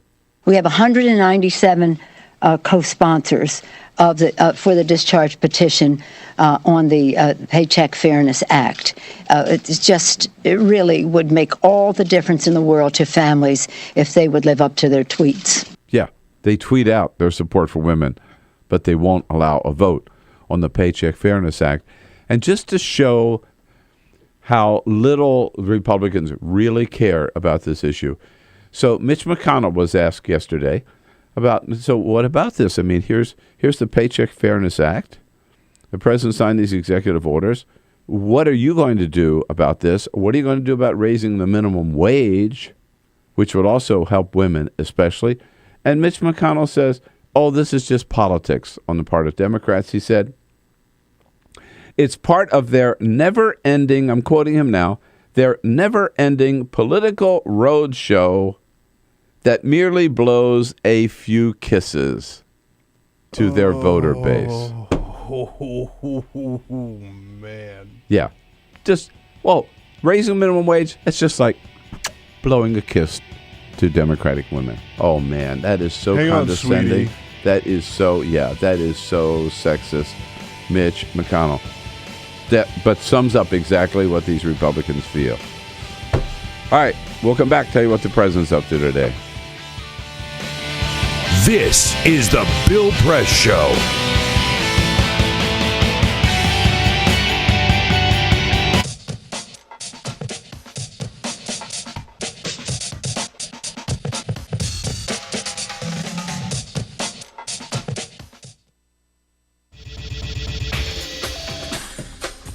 Tune into Free Speech TV for Democracy Now!, a national, independent, award-winning news program bringing you people and perspectives rarely seen on corporate media.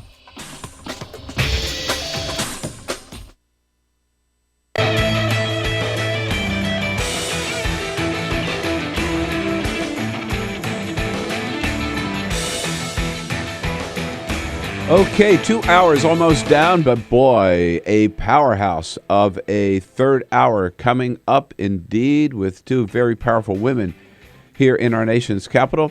Congresswoman Rosa DeLauro from Connecticut, who was there at the White House yesterday with President Obama, and the president of the American Federation of Teachers, Randi Weingarten. Both of them here in studio to talk about the big issues of the day. You will not want to miss hour number 3 today on TawkrTV, youtube.com/TawkrTV.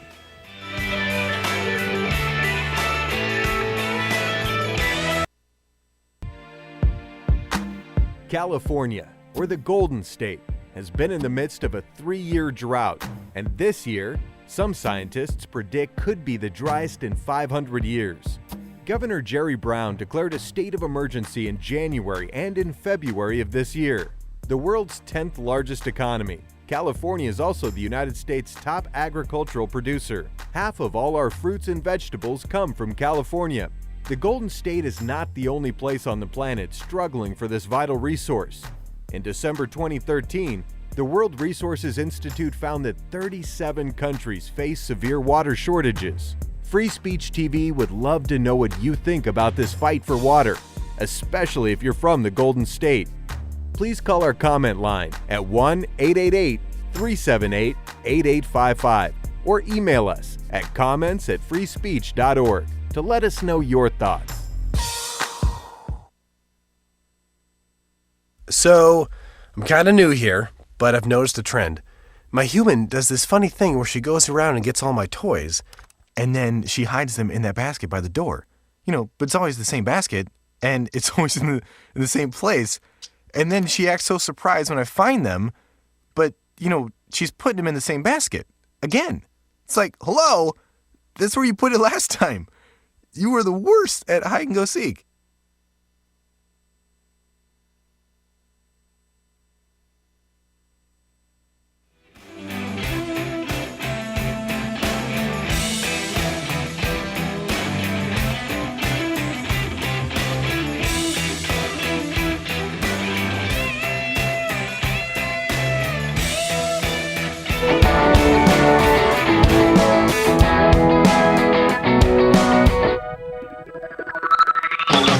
This is the Bill Press Show. In the next hour, Randi Weingarten, president of AFT, and Congresswoman Rosa DeLauro from Connecticut. What a powerful couple of women, both here in studio with us. Can't wait to see them. President Obama on the road today, a solemn duty. First of all, he will be going down to Kildee, Texas, and Fort Hood to attend the memorial ceremony for the victims of the mass shooting there on the base. Second time he's had to go to Fort Hood for that presidential duty. Then he and the First Lady go off to Houston, Texas, where they will attend two events tonight for the one for the DNC and one for the DCCC. Tomorrow, President Obama joins three other presidents in Austin, Texas at the LBJ Library. No briefing today. Jay Carney will gaggle aboard Air Force One. We'll be back with President Randi Weingarten. This is the Bill Press Show.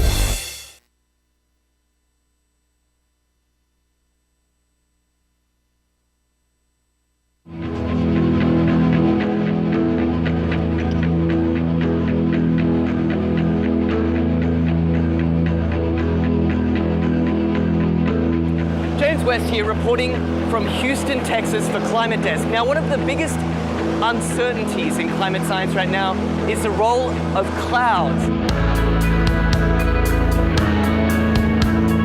What better way to work that part out than flying right through them?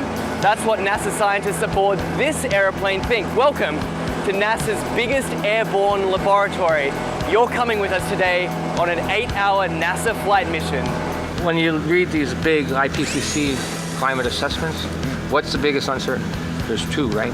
The role of aerosols and clouds. Clouds is probably bigger than aerosols. That is a piece of a puzzle that right now we are missing. You can't get the models right if you don't understand the chemistry and the process. Now we're being told we've got to get on. The doors are about to shut, so let's go aboard.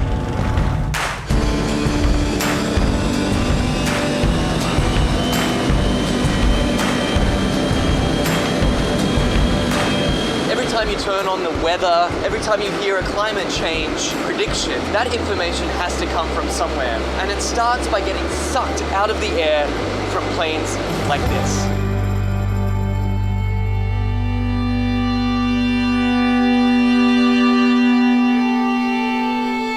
So this mission is to try to understand the emissions from the surface, so mostly biogenic emissions, so from trees and other plants. Right now we're flying to our very first part of this experiment on the DC-8.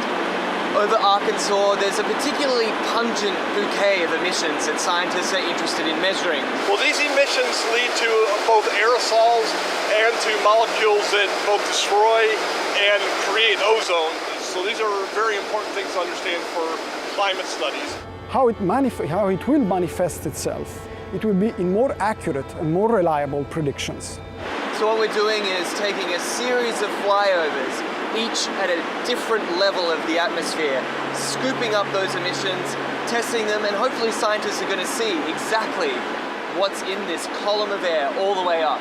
The data that we collect in one flight can keep busy 60 scientists and students for 3 years, 4 years. We're still studying data from data collected 20 years ago. In fact, this particular mission today is its most heavily equipped in its nearly 30 years of service. Each one of these consoles here is a specially equipped scientific instrument designed to collect all sorts of different data in real time. And this instrument here tracks the sun. We're looking at mist chambers. They're used to strip soluble gases. This black line is the CO2. It's about 390 ppm right now. We're putting these filters in the bags that we've got the aerosols that we trapped out of a certain amount of air.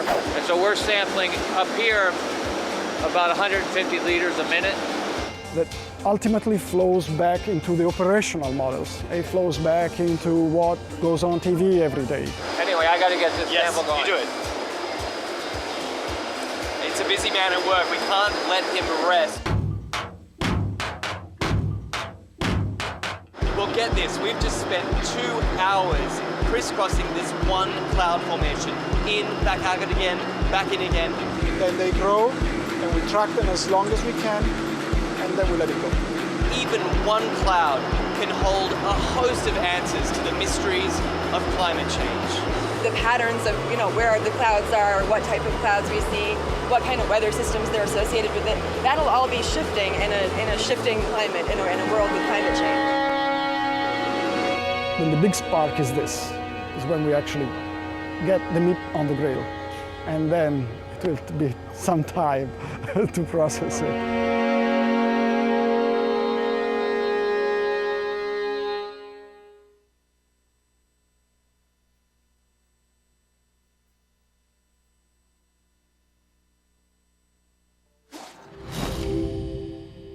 In the early 20th century, the war to end all wars didn't end war at all. It stoked the fires of change. A traumatized world was ripe for change. The world was ready for modernism.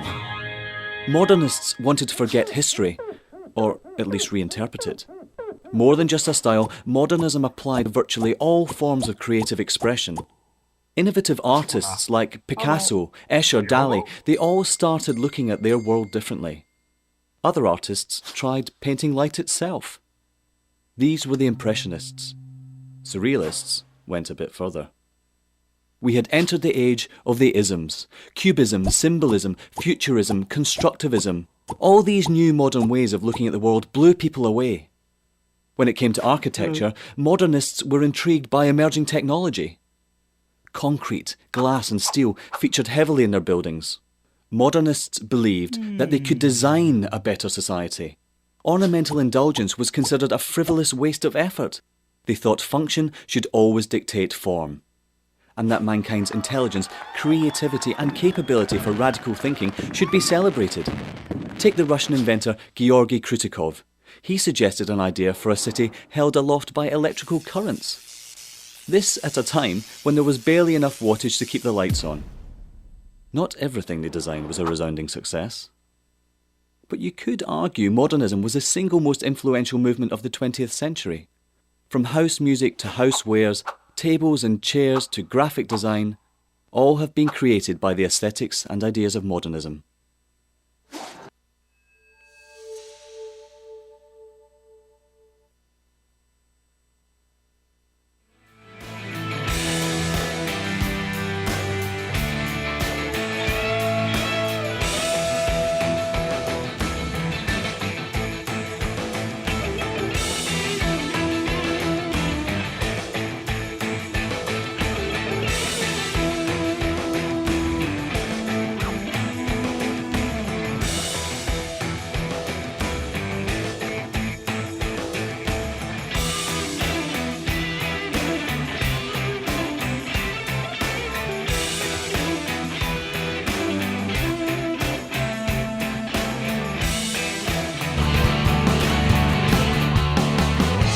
broadcasting around the nation, on your radio, on your TV, and online. This is The Bill Press Show. Yes, indeed. Congratulations to the women of Connecticut, the Yukon women making it official and making Yukon, the Yukon nation, the men and the women winning the NCAA, sorry. But it's the women who had a 40-0 record, the 5th undefeated season in a row. Can you believe it? Good morning, everybody. Great to see you. It is Wednesday, April 9. This is the Bill Press Show. We're coming to you live from Washington, D.C., our nation's capital. We are there with you on your local progressive talk radio station, wherever you happen to be in this great land of ours. And we are there with you on our video stream all around the world at youtube.com/TawkrTV, TAWKRTV. And we are so pleased and proud to welcome to the studio, the top of this hour, a very, very good friend and a very generous and strong sponsor of the Bill Press Show. Randi Weingarten is president of the American Federation of Teachers. Randi, great to see you. It's great to be here with you. Do you realize you are sharing this hour with Rosa DeLauro? Oh, my God. In the next half hour. I mean, talk about a power team, right, huh? Right. Well, yeah. It is the week that we're focusing on, women's issues and the fact that women are still paid 77 cents to the dollar that men are paid in similarly situated jobs, and with more and more, workforce participation by women because they don't have a choice, and with all of the issues like workplace balance and sick leave issues and things like that. I'm so glad you have Rosa on. No, I know. It's great to have the two of you back to back, particularly, as you say, this week. And I think it's also very, very fitting that the Yukon women are charging through this week. I mean, you're the sports guy. Anybody have close to a record like that? 5 undefeated seasons? No, it's remarkable that they're that dominant, and especially in a situation where you have turnover. Right? I mean, these women aren't there for the whole time. Right. I mean, they move on. So you're constantly changing your rotation, and to be that successful. But it says a lot about, it says a lot about not simply innate talent, but also about the coaching and also about working together as a team and how you create that kind of high performance by practice, working together, great strategies as teamwork. So you need, when you see that kind of legacy over all those years, there's a lot more that goes into it than just fantastic.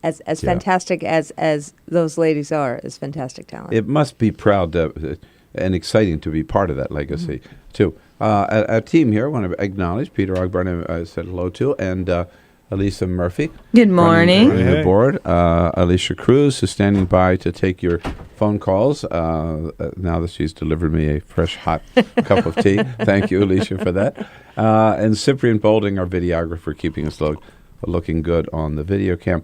Randy, I'm glad you started with because the president had this event at in the East Room of the White House yesterday, taking what executive action he could to level the playing field, if you will, in terms of women still getting overall 77 cents on the dollar.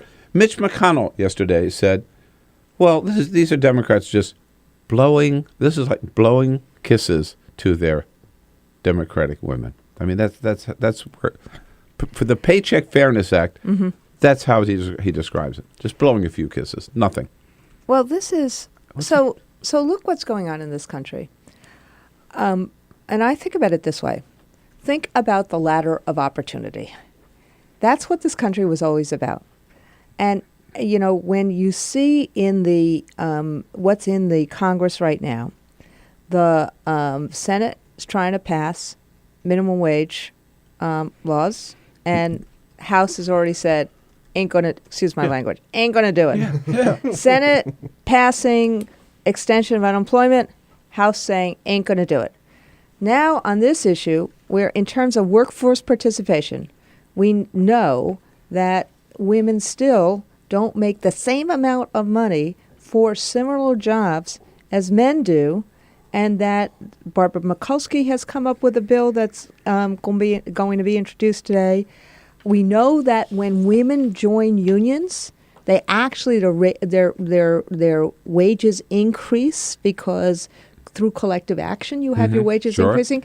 So and we know what the Republicans say about unions and unionization. So all these things that help Americans get a little bit more for the work that they do, so that they're treated fairly, or if they're laid off, they still have that safety net. All these things on what I call the ladder of opportunity, the Republicans are basically, acting like the Russians. Yet. I'm like, so what happened to the American dream here? Yeah. Like, because this is about, so what is it? Only the billionaires get opportunity? Like, and what's all the tax cuts and the offshore stuff and the corporate welfare? So corporate welfare is okay, but the ladder of opportunity for our regular folks is not. And that's what you're seeing in sharp relief. And then they dismiss it and they ridicule it like blowing a few kisses. But I do want to ask you this. Sorry. No, it's great. But isn't teaching maybe, at least I think it is, you can correct me if I'm wrong, one area where women are compensated the same as men? Exactly. And look at what's happening. In teaching and in nursing, the two dominant female professions, the caring professions. I'm not saying other professions aren't the caring professions, but these are the caring professions, and I'm honored to represent both teachers and nurses. Teachers are paid at the same rate. That was something that we have fought for. And in fact, frankly, a lot of the reasons we have due process is because, teachers, if they were pregnant, were fired. Or teachers, if they, were not, didn't do what a school board thought was the moral thing to do, they were fired. Not, something bad in terms of misconduct, but if they, were dating a man, or they were, they got married and they got pregnant, that, the school boards didn't want kids to see teachers who were pregnant. They didn't want to have to answer those questions. Right. So we have Let fought. alone dating another woman. Right. Well, let's not even go there. But we have fought for that kind of equality throughout the United States, but look at what's happened. These professions get incredibly demonized and vilified. So the professions that are dominantly females. Do you hear, the medical profession getting this demonized? Do you hear when somebody says that something's going on with our health system? Do you hear people say, "Oh, it's because of bad doctors"? No, they say something's going on with the health system. Yeah. And in education, when something's going on with the education system, immediately it's bad teachers. And so there is something about same with the legal being profession. a dominant, a dominant female profession where there's and you see this in terms of the economics too. So it's great that the president did this in terms of the awareness of women's issues and family issues, because women's issues are family issues, and it's great that Barbara Mikulski is submitting the bill today. And we will be talking more about the Paycheck Fairness Act with Congresswoman Rosa DeLauro certainly in the next half hour, and taking your calls again at 866-55-PRESS. I saw in the Los Angeles Daily News, we follow you. You're on the road a lot, but we keep track of you. An interesting op-ed piece that you wrote with the state treasurer of California, Bill Lockyer. Yeah. Well, who's a friend of mine, but I was just surprised. What? Randi Weingarten and Bill Lockyer, they're both friends, but I didn't know they were working together on anything, which is all about investments. Exactly. Right? Public investments. Exactly. Which we're not doing enough of. Exactly. Tell us about it. So this is one of my favorite projects. Good. Yeah. During the few years out of the recession, 2008, 2009, when you saw the continually escalating unemployment rate, people in the trades because there was no housing, construction, things like that. And you also understood the huge need in terms of infrastructure investments in this country. So we started thinking about the following proposition. What if the people's pension funds, which, teacher pension funds, which are deferred wages, teachers have gotten, and frankly, they pay into it, employees pay into it, but in exchange for having some funds in retirement and paying for it, there's about $1 trillion of assets right now that teachers have in pension funds. And they get invested over a long period of time. In something. In right? something. Yeah. So what would happen if the trustees had in front of them investments into infrastructure projects like building bridges, water tunnels, the new electric grid? What if that happened? And given that there are trillions of dollars of investment of infrastructure needs, and given that we have to put people back to work in good jobs, middle-class jobs, it felt like this was a win-win-win. It is a win-win-win. And so right. we started talking to trustees in terms of teacher systems. Bill Lockyer was doing the same thing in terms of California. He was thinking about the same thing. And through the Clinton Global Initiative, the labor movement, America's labor movement made a commitment under Bill Clinton's auspices 3 years ago that said, we're going to see if we can find $10 billion to invest in infrastructure. And also the trades would train people for the new jobs of tomorrow. And we'd also see what we can do in terms of energy retrofits. And what's happened is that in 3 years, and we made this commitment that we'd do this in 5 years, in 3 years, we're already at $8.4 billion of the $10 billion. Whoa. We see California and New York are the spear carriers here because they've done more than others.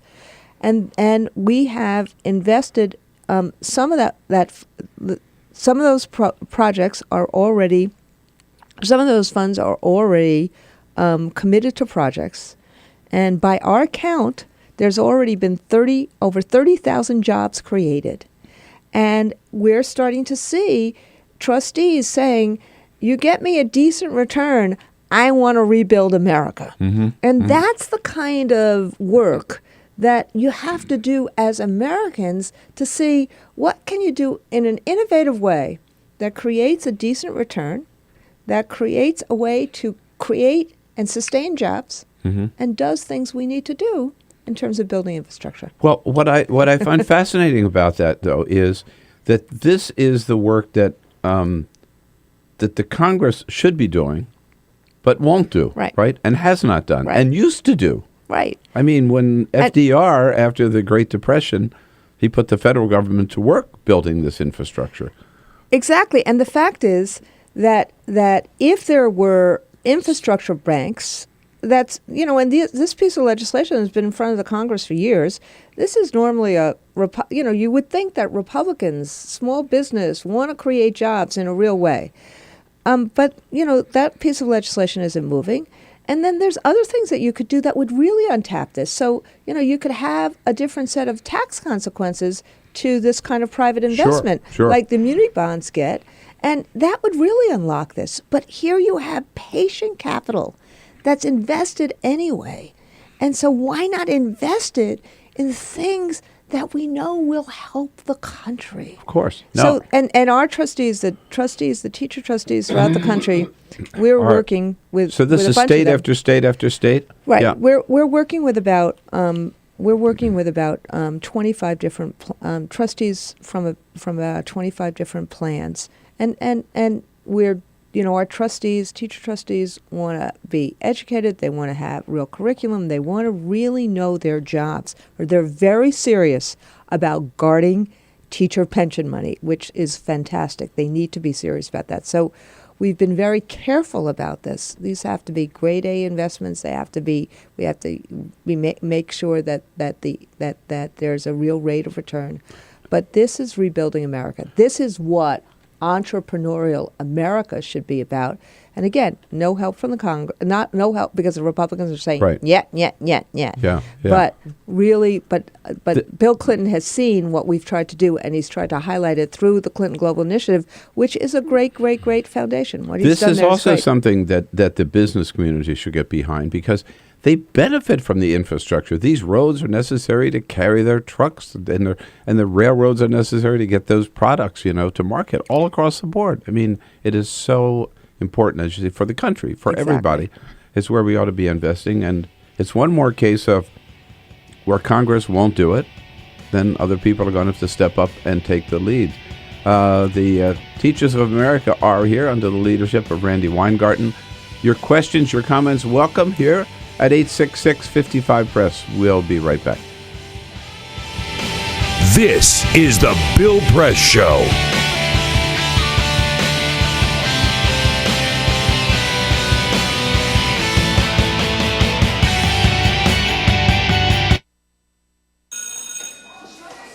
Don't look at me.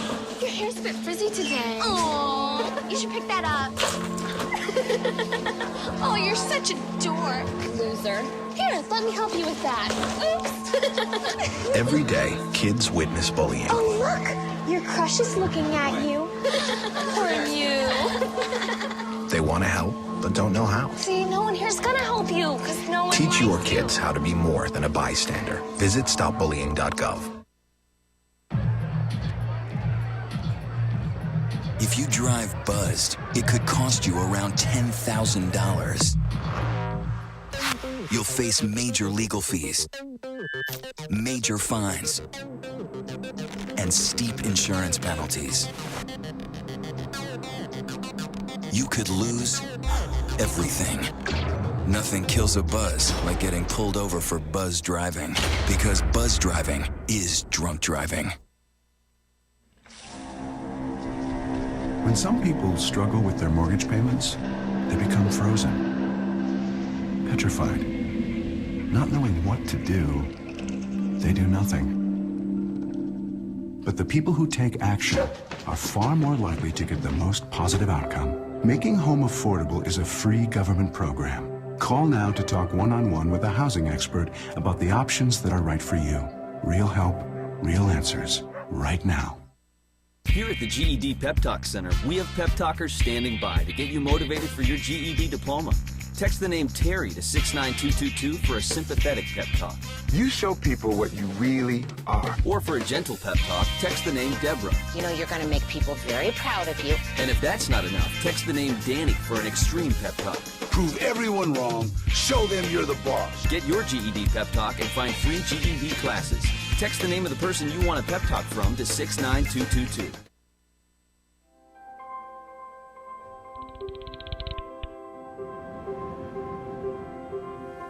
Did you see the world differently?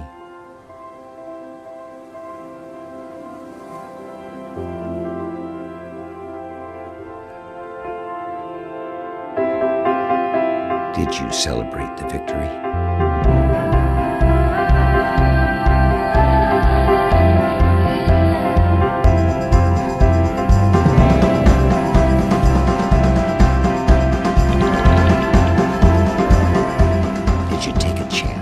So today, I state clearly and with conviction America's commitment to seek the peace and security of a world without nuclear weapons. Did you stand up against our greatest threat?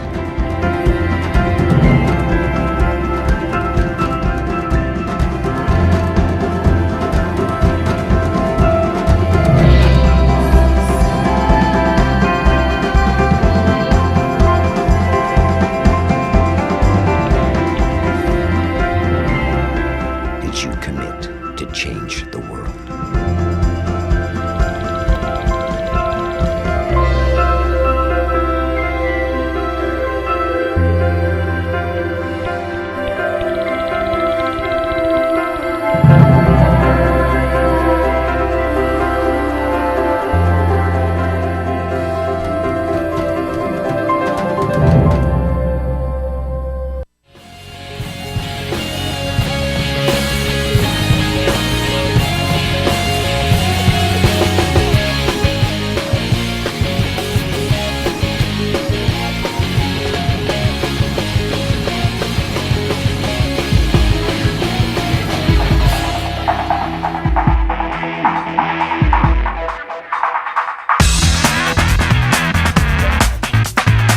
on your radio, on TV, and online.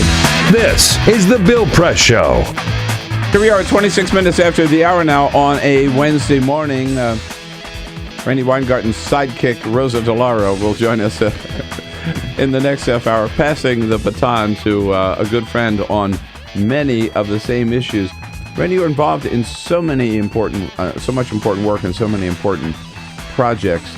I just want to ask you, overall, education in California, in the United States, it doesn't seem to be getting as much attention these days as it should. Is that because things are improving, or we're just neglecting, or give us a state of the state education if you can, and we just have about a minute left. So I think that on the national level, it's not getting as much attention because the strategies that the Obama administration used of just competitive grants, as opposed to really trying to lift up all of public education, are strategies that a lot of people oppose. And I think that what's happening is you're seeing a lot of polarization still, state after state. But the bottom line is we should be really focused on how we help create and maintain and sustain great neighborhood public schools. They're safe, welcoming, collaborative environments where kids want to be, where parents want to send their kids, where educators want to work, and kids are engaged. And instead, we've gotten far afield from that because that costs money, particularly when 1 out of every 2 of our kids in public schools are poor. And so you see this kind of unholy alliance between those who are pushing austerity and those who are pushing private alternatives. And so in a place like Philly, they just starved the schools. Corbett, the governor, starved the schools. He controls the school system, starves the schools, and then blames the teachers, and then peddles private alternatives. And that has to be reversed. Nothing more important than that public education, no better investment. Randy Weingarten, thank you so much for your leadership on so many things, and thanks for coming in this morning again. Oh, thank you very much. Great to see you. Take care. This is The Bill Press Show. Let's go on the internet. Let's go. Flick it. Yes. Okay. I cursor in between the R and the E. Racing dot. I want you to just push the period. She's gonna love me all over again. That's it. Jamaica, here you go. Here we go. Good job. Thank you. Thank you. And I did it by myself. Feel smarter. So, I'm kind of new here, but I've noticed a trend. My human does this funny thing where she goes around and gets all my toys, and then she hides them in that basket by the door. You know, but it's always the same basket, and it's always in the same place. And then she acts so surprised when I find them, but, you know, she's putting them in the same basket. Again. It's like, hello? That's where you put it last time. You were the worst at hide and go seek.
So, same time next week?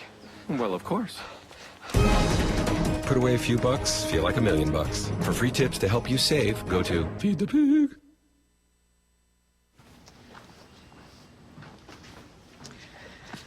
All right. I know this isn't any fun to talk about, but we should. Okay. So who's going to do what? I'll pack the dead batteries. Great. I'll only put what I don't need into a duffel bag. Perfect. That's totally unhelpful. No problem. Meanwhile, I will try to comfort everyone by speaking in a calm voice. And I'll try to get the generator going without any gas. Oh, let's not forget the cell phones, which probably won't work. Right. And who is going to handle supplies? I can forget to do a list for us. Thanks, pal. Well, I think we couldn't be any less prepared. I'm proud of you guys. Talk to your kids about who to call, where to meet, what to pack. Visit ready.gov/kids for tips and information. Hey, thanks for stopping by. You know, I followed your character since the first episode. I'm a big fan. Big fan. Thank you. And listen, your storyline, it makes for incredible TV drama. Thing is, your drug use is very adult content. Too adult for the kids. So I'm gonna have to block you. Oh, man. Yeah. Well, have a good one. You're a nice lady.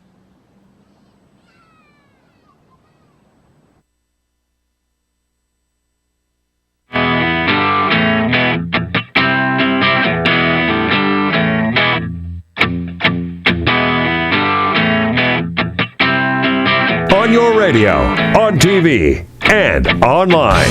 This is The Bill Press Show.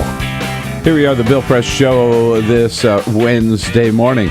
Coming to you live from our nation's capital, brought to you this morning by the American Federation of Teachers, the great men and women of the AFT, under President Randi Weingarten, who was just here, making a difference in America's classrooms every day, you bet.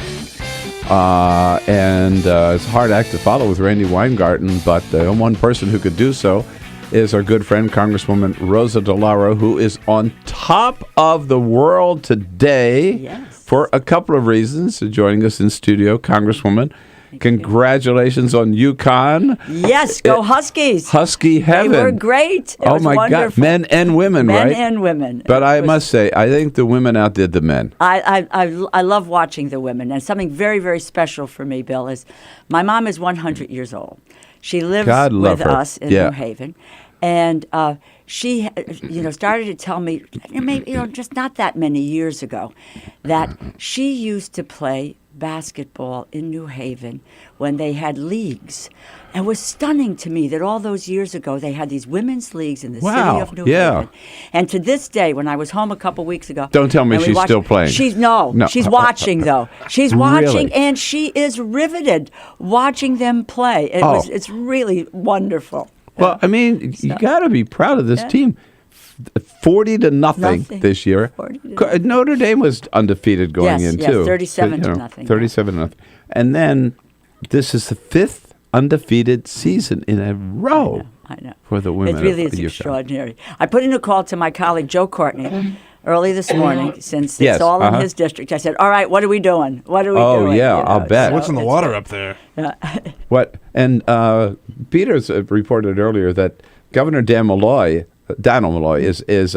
he's raking a lot of gifts in. He had a lot of bets on this with other governors. I'm sure. What was it from Kentucky? He got a bourbon bar from Kentucky with like 8 different bottles of Kentucky bourbon. He made a bet with This is good. This is very governor of good. Kentucky for the title game, and then he made a bet with Mike Pence from Indiana on the women's game. There's some agricultural products, whoever won, and he won that one too. Baskets of fruit and veggies. My God, they'd be just carting the stuff to the residents. You bet. It's fabulous. It's really great. And of course, the other reason you are on top of the world this morning, on page A15 of the New York Times this morning, a wonderful photograph of the East Room of the White House yesterday. President Obama giving a great big hug to Rosa DeLauro on Equal Pay Day. So that was a big day for you. Very, very special day. Something very, that very you have talked about and worked on and fought for a long time. Right. Introduced the Paycheck Fairness Act Bill in 1997. Is that the first time? Yeah. First time in every Congress since. And one of the main tenets, as you know, in the bill is the this prohibiting this retaliation by employers. And I'm so pleased because we start with the federal contractors, and this is about a quarter so of the what workforce. the president did yesterday, his 2 executive actions, will that make any difference? Make a very, very, very big difference because some of the major corporations today, whether it is an unwritten policy and it's the culture of the of the institution, or whether it is contractually that employees, and that's men and women, are unable to discuss their salaries, their compensation, their wages. Some people have to sign something that says that that this is the case. And Lily Ledbetter, and you know the story. This was her case with Goodyear. She was prohibited from discussing her salary, and only after 20 years in did she know, because of an anonymous tip, that she was being paid less than the male counterpart. I want to make one thing clear, because I've listened to some of the talk shows this morning. People talk about equal pay for equal work. Absolutely, this is what it is. On the other hand, what we're talking about, a very simple principle, we're talking about same jobs. Men, women, same job, same pay, which sometimes folks don't understand. This is like members of Congress. I sit in the U.S. Congress, female colleagues, male colleagues. We all have different backgrounds. We have different educational experience. We have different skills. We are paid the same amount of money. That is what we are asking for in paycheck fairness. And what the president did yesterday in both allowing for there be no retaliation on wages and saying that Department of Labor can collect this data, find the gaping holes, and so forth, and address these issues about equal pay. On that issue of being able to talk about compensation, I didn't realize there was actually, in many companies, a rule against it. It's also something that Americans are just kind of reluctant to do, isn't it? I mean, I've never worked for a company where I had to agree never to discuss it. But I can tell you, for example, at CNN, I never knew what Bob Novak was making or Pat Buchanan was making compared to what I was making when I was doing Crossfire. You just didn't. It's something like, like sex. You don't talk about or something. No, you do talk about sex. You don't talk about. You don't talk about your wages paycheck. These days, right? Yeah, right. But interesting stories. But why not? Why not? Why shouldn't we all know, right? Why not the transparency? We've heard so many stories. One woman who came to a hearing that the leader held, and she worked for a pharmaceutical company from Tennessee. She was told not to discuss her salary or her pay raises or anything of that nature. She and her husband had the very same job. She only found out because she saw his paycheck. That same job, he was making more than she was. Same job. Yeah. Whoa. Yeah, unbelievable. Or a young woman who went to work in her father's business and didn't realize that her father was paying women less than the men there for the same job. She changed the policy there. Yeah. But it really is rampant. It was on the business page of the New York Times just about a week ago with women working for this jewelry chain, big jewelry effort. And it includes Kay's, Zales, other places. She was looking at paperwork or something that she had to fill out, and she just saw that her colleague next to her, male, was making more than she was. Same job. He had less experience on the job. That's the reason they don't want people to talk about it, because they want to continue. They want to get away with this. That's right. They think that they can get away with it. That's not true of every employer. We know that. Sure. But it certainly has been both. It's been past experience and current experience. For women. So now with all of this glaring inequality, why can't we get a vote on the Paycheck Fairness Act? Well, we can't get a vote on paycheck fairness in the House. We are going to get a vote today in the Senate. And Senator Mikulski, who's been a real champion in this issue, is moving forward, and we will see what happens. My hope is that we will be able to get Republican colleagues to vote for this bill there, because this is not a partisan issue. Shouldn't be. It is not a partisan issue. I will tell you, though, that in the House, very interestingly enough, because I introduced the bill in '97, we were unable to get a hearing on the bill during the entire... Even a hearing? Not a hearing, until until 2006, when we took the Congress back. My colleague George Miller then took it up in the committee. It passed in committee. It passed in the subcommittee, in the full committee, and under the leadership of Nancy Pelosi, we passed paycheck fairness twice in the House of Representatives. And at the time, we had bipartisan support. The first time, there were 14 of my Republican colleagues who signed on. And the second time around, 10. We lost it both times in the Senate, once because they filibustered, and once where we had, there were 5 Republican women who could have supported it. We needed 2. We only needed 2 votes. They were not there. Otherwise, today would be the law of the land. Yeah.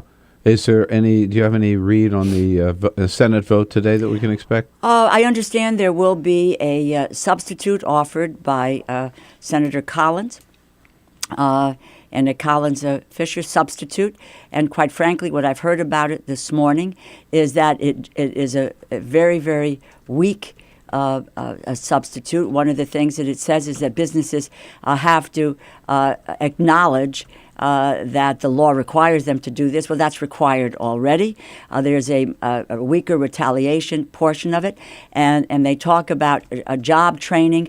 Just let me tell you, if they follow anything with regard to job training efforts here, every opportunity that my colleagues on the other side of the aisle take is to diminish the opportunity for worker training. They've done so over and over. So it is a way to say they voted for something, but they wouldn't do this. So it's a sham in my view. Now, Congresswoman, you've been watching and reading, and you're up on all the news of the morning before you got here. I don't know whether this item caught your attention.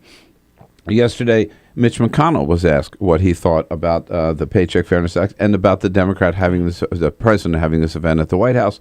And he said, I'm quoting now, "This is nothing but part of a, quote, never-ending political roadshow that merely blows a few kisses to the Democrats' voter base."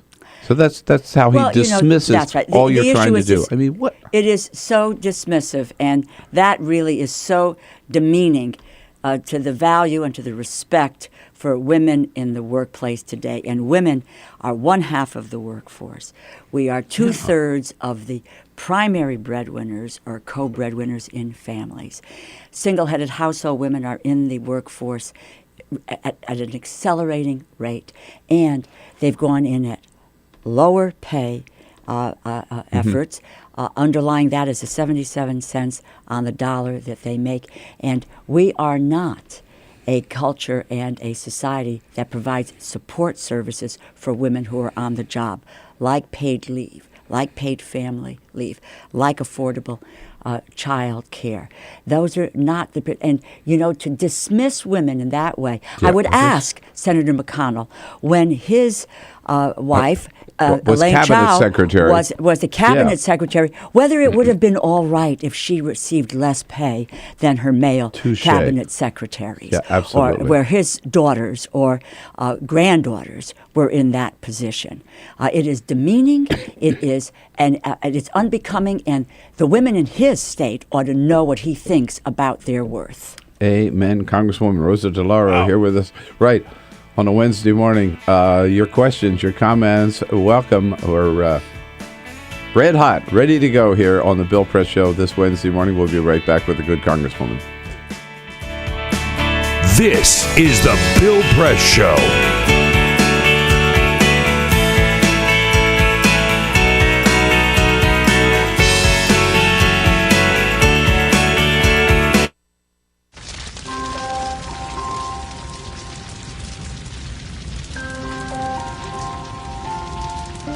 A single ember that escapes from a wildfire can travel more than a mile. That single ember can ignite and destroy your home or even your community. You can't control where that ember will land, only what happens when it does. Get Fire Adapted now at fireadapted.org. Columbine, Virginia Tech, Tucson, Aurora, Fort Hood, Oak Creek, Newtown. Newtown, Newtown. Newtown. How many more? How many more? How many more colleges? How many more classrooms? How many more movie theaters? How many more houses of faith? How many more shopping malls? How many more street corners? How many more? How many more? Enough. Enough. Enough. Enough. Demand a plan. Right now. As a mom. As a dad. As a friend. As a husband. As a wife. As an American. As an American. As an American. As a human being. For the children of Sandy Hook. Demand a plan. No more lists of names. It's not too soon. It's too late. Now is the time. Before we all know someone who loved someone on that list. No more lists. No more. Who they might have been. No more. If we had just done something yesterday. It's time. We can do better than this. We can do better than this. It's time. It's time. It's time for our leaders to act. Demand a plan. Right now. Right now. You! Demand it! Enough. Enough. Enough. Enough.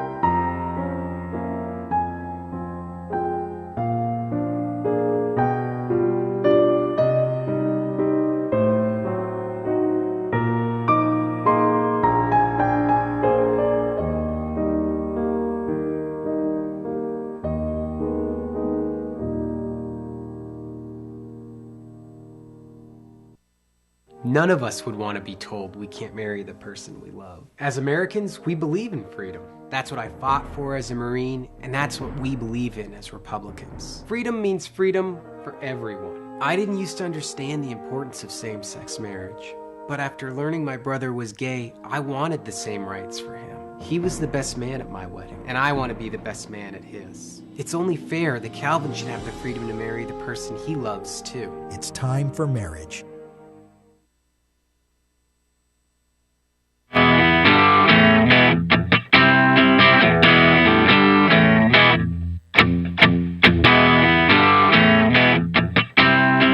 On your radio, on TV, and online. This is The Bill Press Show. Here we go at 12 minutes now before the top of the hour and the end of the program on a Wednesday morning. And what a great way to wind up this morning with Congresswoman Rosa DeLauro from Connecticut here in studio with us. Before we get back to all the issues of the day, Peter, a quick breaking news. Just a quick story. I had to get this in. You know, when you hear about someone running for president, one of the things you hear is, I wouldn't mind having a beer with that person. Seems like the kind of person I want to sit down and have a beer with. Yeah. One person you will not be having a beer with is Mike Huckabee. He was speaking at Waukees Point of Grace Church, which is a mega church, has stadium seats and jumbo screens. He says, "Let me make a confession. I've never even tasted beer." He's never even had a sip of beer. Never tasted it. Never had a beer at all. That's what's wrong with Mike Huckabee. Enough said. Enough said. I mean, whoa. Well, and remember, of course, he's the one, back to our topic, who said the women of America are just dependent on Uncle Sugar. Uncle Sugar, right. Talk about I find this and blowing kisses. The demeaning, sexist comments of Republican after Republican. It is, and you know, it's unbelievable. They had to bring in folks to talk to them about how you talk to women. Right. Hello? But here's my question, Congresswoman. With this, so they oppose raising the minimum wage, which would particularly help women. 2 out of 3 minimum wage workers are women. As the president has pointed out over and over again. They oppose extending unemployment insurance 60% benefits. of those whose unemployment benefits have run out are women. There you are. And they oppose the Paycheck Fairness Act, right? Yeah. Oh, yes. Right. Yes. And didn't they learn anything by their opposition to the Violence Against Women Act? And the way that boomeranged against them? Right. The backlash? I mean, that was unbelievable. And the Senate, bipartisan, passed it only, 7 months later. Yeah. What do they support? Violence against women? I mean, it's really pretty staggering, and their view is they just can't understand the role that our women are playing in our society, in our economy today. And the paycheck fairness and all the economic efforts that you have just recounted are not just about women. No, this is about families today. We are in a new workplace. We are in a different time, and our public policy has not caught up with where we need to be in order to make sure that families have the economic wherewithal to succeed. Let me give you another example. You know, what we did with the Affordable Care Act is we said to insurance companies, you can no longer charge women more for their premiums. And women were men. being charged twice what men were That's for right. health insurance. 40% more. Is that for right? their 40%, 40% more for their health care. And now what we want to do is the same thing, is to build on that. That's happening now, that can no longer be the case. We want to build on that and to say to employers, no longer can you not pay women the same amount of money you pay men for the same job. Yeah. And yeah. that's what this is about. It follows through. In fact, the last time I saw you was in the Rose Garden when the president announced, you were in the front row, you and Donna Edwards and Nancy Pelosi was there. Right. Remember Dick Durbin was there with you? Right. That the president announced to 7.1 million people. And one of the main, planks of the Affordable Care Act is you cannot have a discrepancy in what you charge women versus what you charge men. Right. People don't talk about that, but it's a big part of the No, it is. It's very, very, very part of it. And, part of the paycheck fairness effort, and what the president did yesterday is to provide women with the tools that they need in order to make sure that they are protected in the workforce. All of this, Bill, is part of something that Leader Pelosi, the Democratic women, have put together based on empirical data, based on conversations with women all over the country, that says, and it's an economic agenda for women and their families, and it's about when women succeed, America succeeds. And very, very excited about that agenda. Well, you should be, and you are leading the charge, not just for women, but for all Americans, for men and women. Thank you, Congressman. Thanks for Congresswoman. Thanks for coming in, and thanks for all your good leadership. Listen, great to be with you. All Take right. care. See you again soon. See ya. I'll come back, wrap things up with a quick parting shot. This is the Bill Press Show.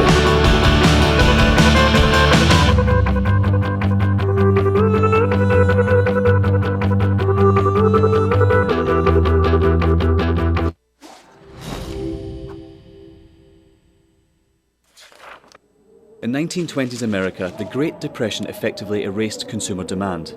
Struggling manufacturers needed new ways to get people buying again. Innovative production processes like stamping and use of molds allowed them to use new materials for their designs. Products using vinyl, chrome, aluminium and plywood began appearing. American industrial designers began introducing streamlined, efficient shapes that shouted progress. Bel Geddes pioneered what we now refer to as utilitarian art. Things that had little reason to look sleek now all of a sudden did. At the 1939 World Fair featuring Bel Geddes' immensely popular Futurama exhibit, a new era of American industrial design proudly claimed to be building the world of tomorrow. Americans found great positivity in these futuristic forms. Things were looking up. American industrial designers realised that by making objects look great, people simply wanted them more. From cars to kitchen appliances, the most influential society on earth was spending money again. Mass consumption had arrived. Advertisers finally had lots to talk about. Personal taste could be expressed through the things you bought. Style became equally as important as function. Chair designers like Eames and Saarinen didn't just design seating, they created desirable lifestyles. People behind the products suddenly were stars. Everyone wanted to know who they were. Raymond Loewy was one of the shining lights of American industrial design. His face ended up on every coffee table in the nation.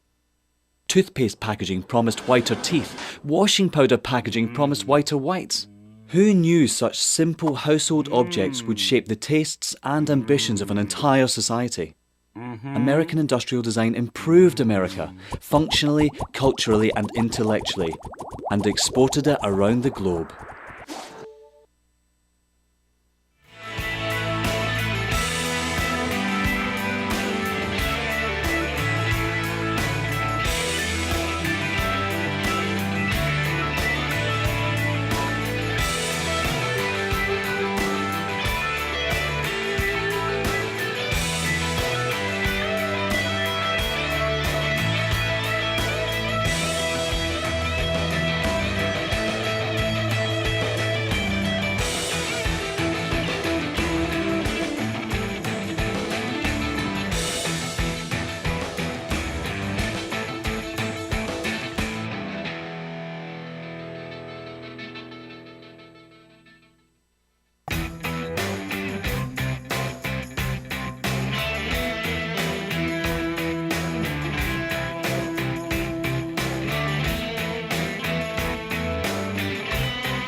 The Parting Shot with Bill Press. This is The Bill Press Show. Well, you know me, I generally subscribe to the philosophy of Gore Vidal, who said, never pass up an opportunity to have sex or appear on television. But yesterday, I did refuse one television appearance. For the very first time, I was invited to appear on Nancy Grace's show on HLN. Now, look, I like Nancy Grace. She's no shrinking violet for sure. But I like her passion. I like her energy. But this was one assignment I could not tackle. Her producer wanted me to actually defend Congressman Vance McAllister, that Florida congressman caught on video planting a long, deep kiss on a female staffer. No way I could defend him, I told him. Yes, I believe in respecting the private life of elected officials, but not in this case. McAllister is married with 5 kids. He was videotaped kissing a woman who worked for him on his payroll in his congressional office, not in some motel room. And he ran for office under the slogan of faith, family, and hard work. In other words, he's not just an adulterer, he is a hypocrite. Let somebody else defend him. I won't, and I can't. That's it for today. See you right back here again tomorrow, folks. In the meantime, this is The Bill Press Show.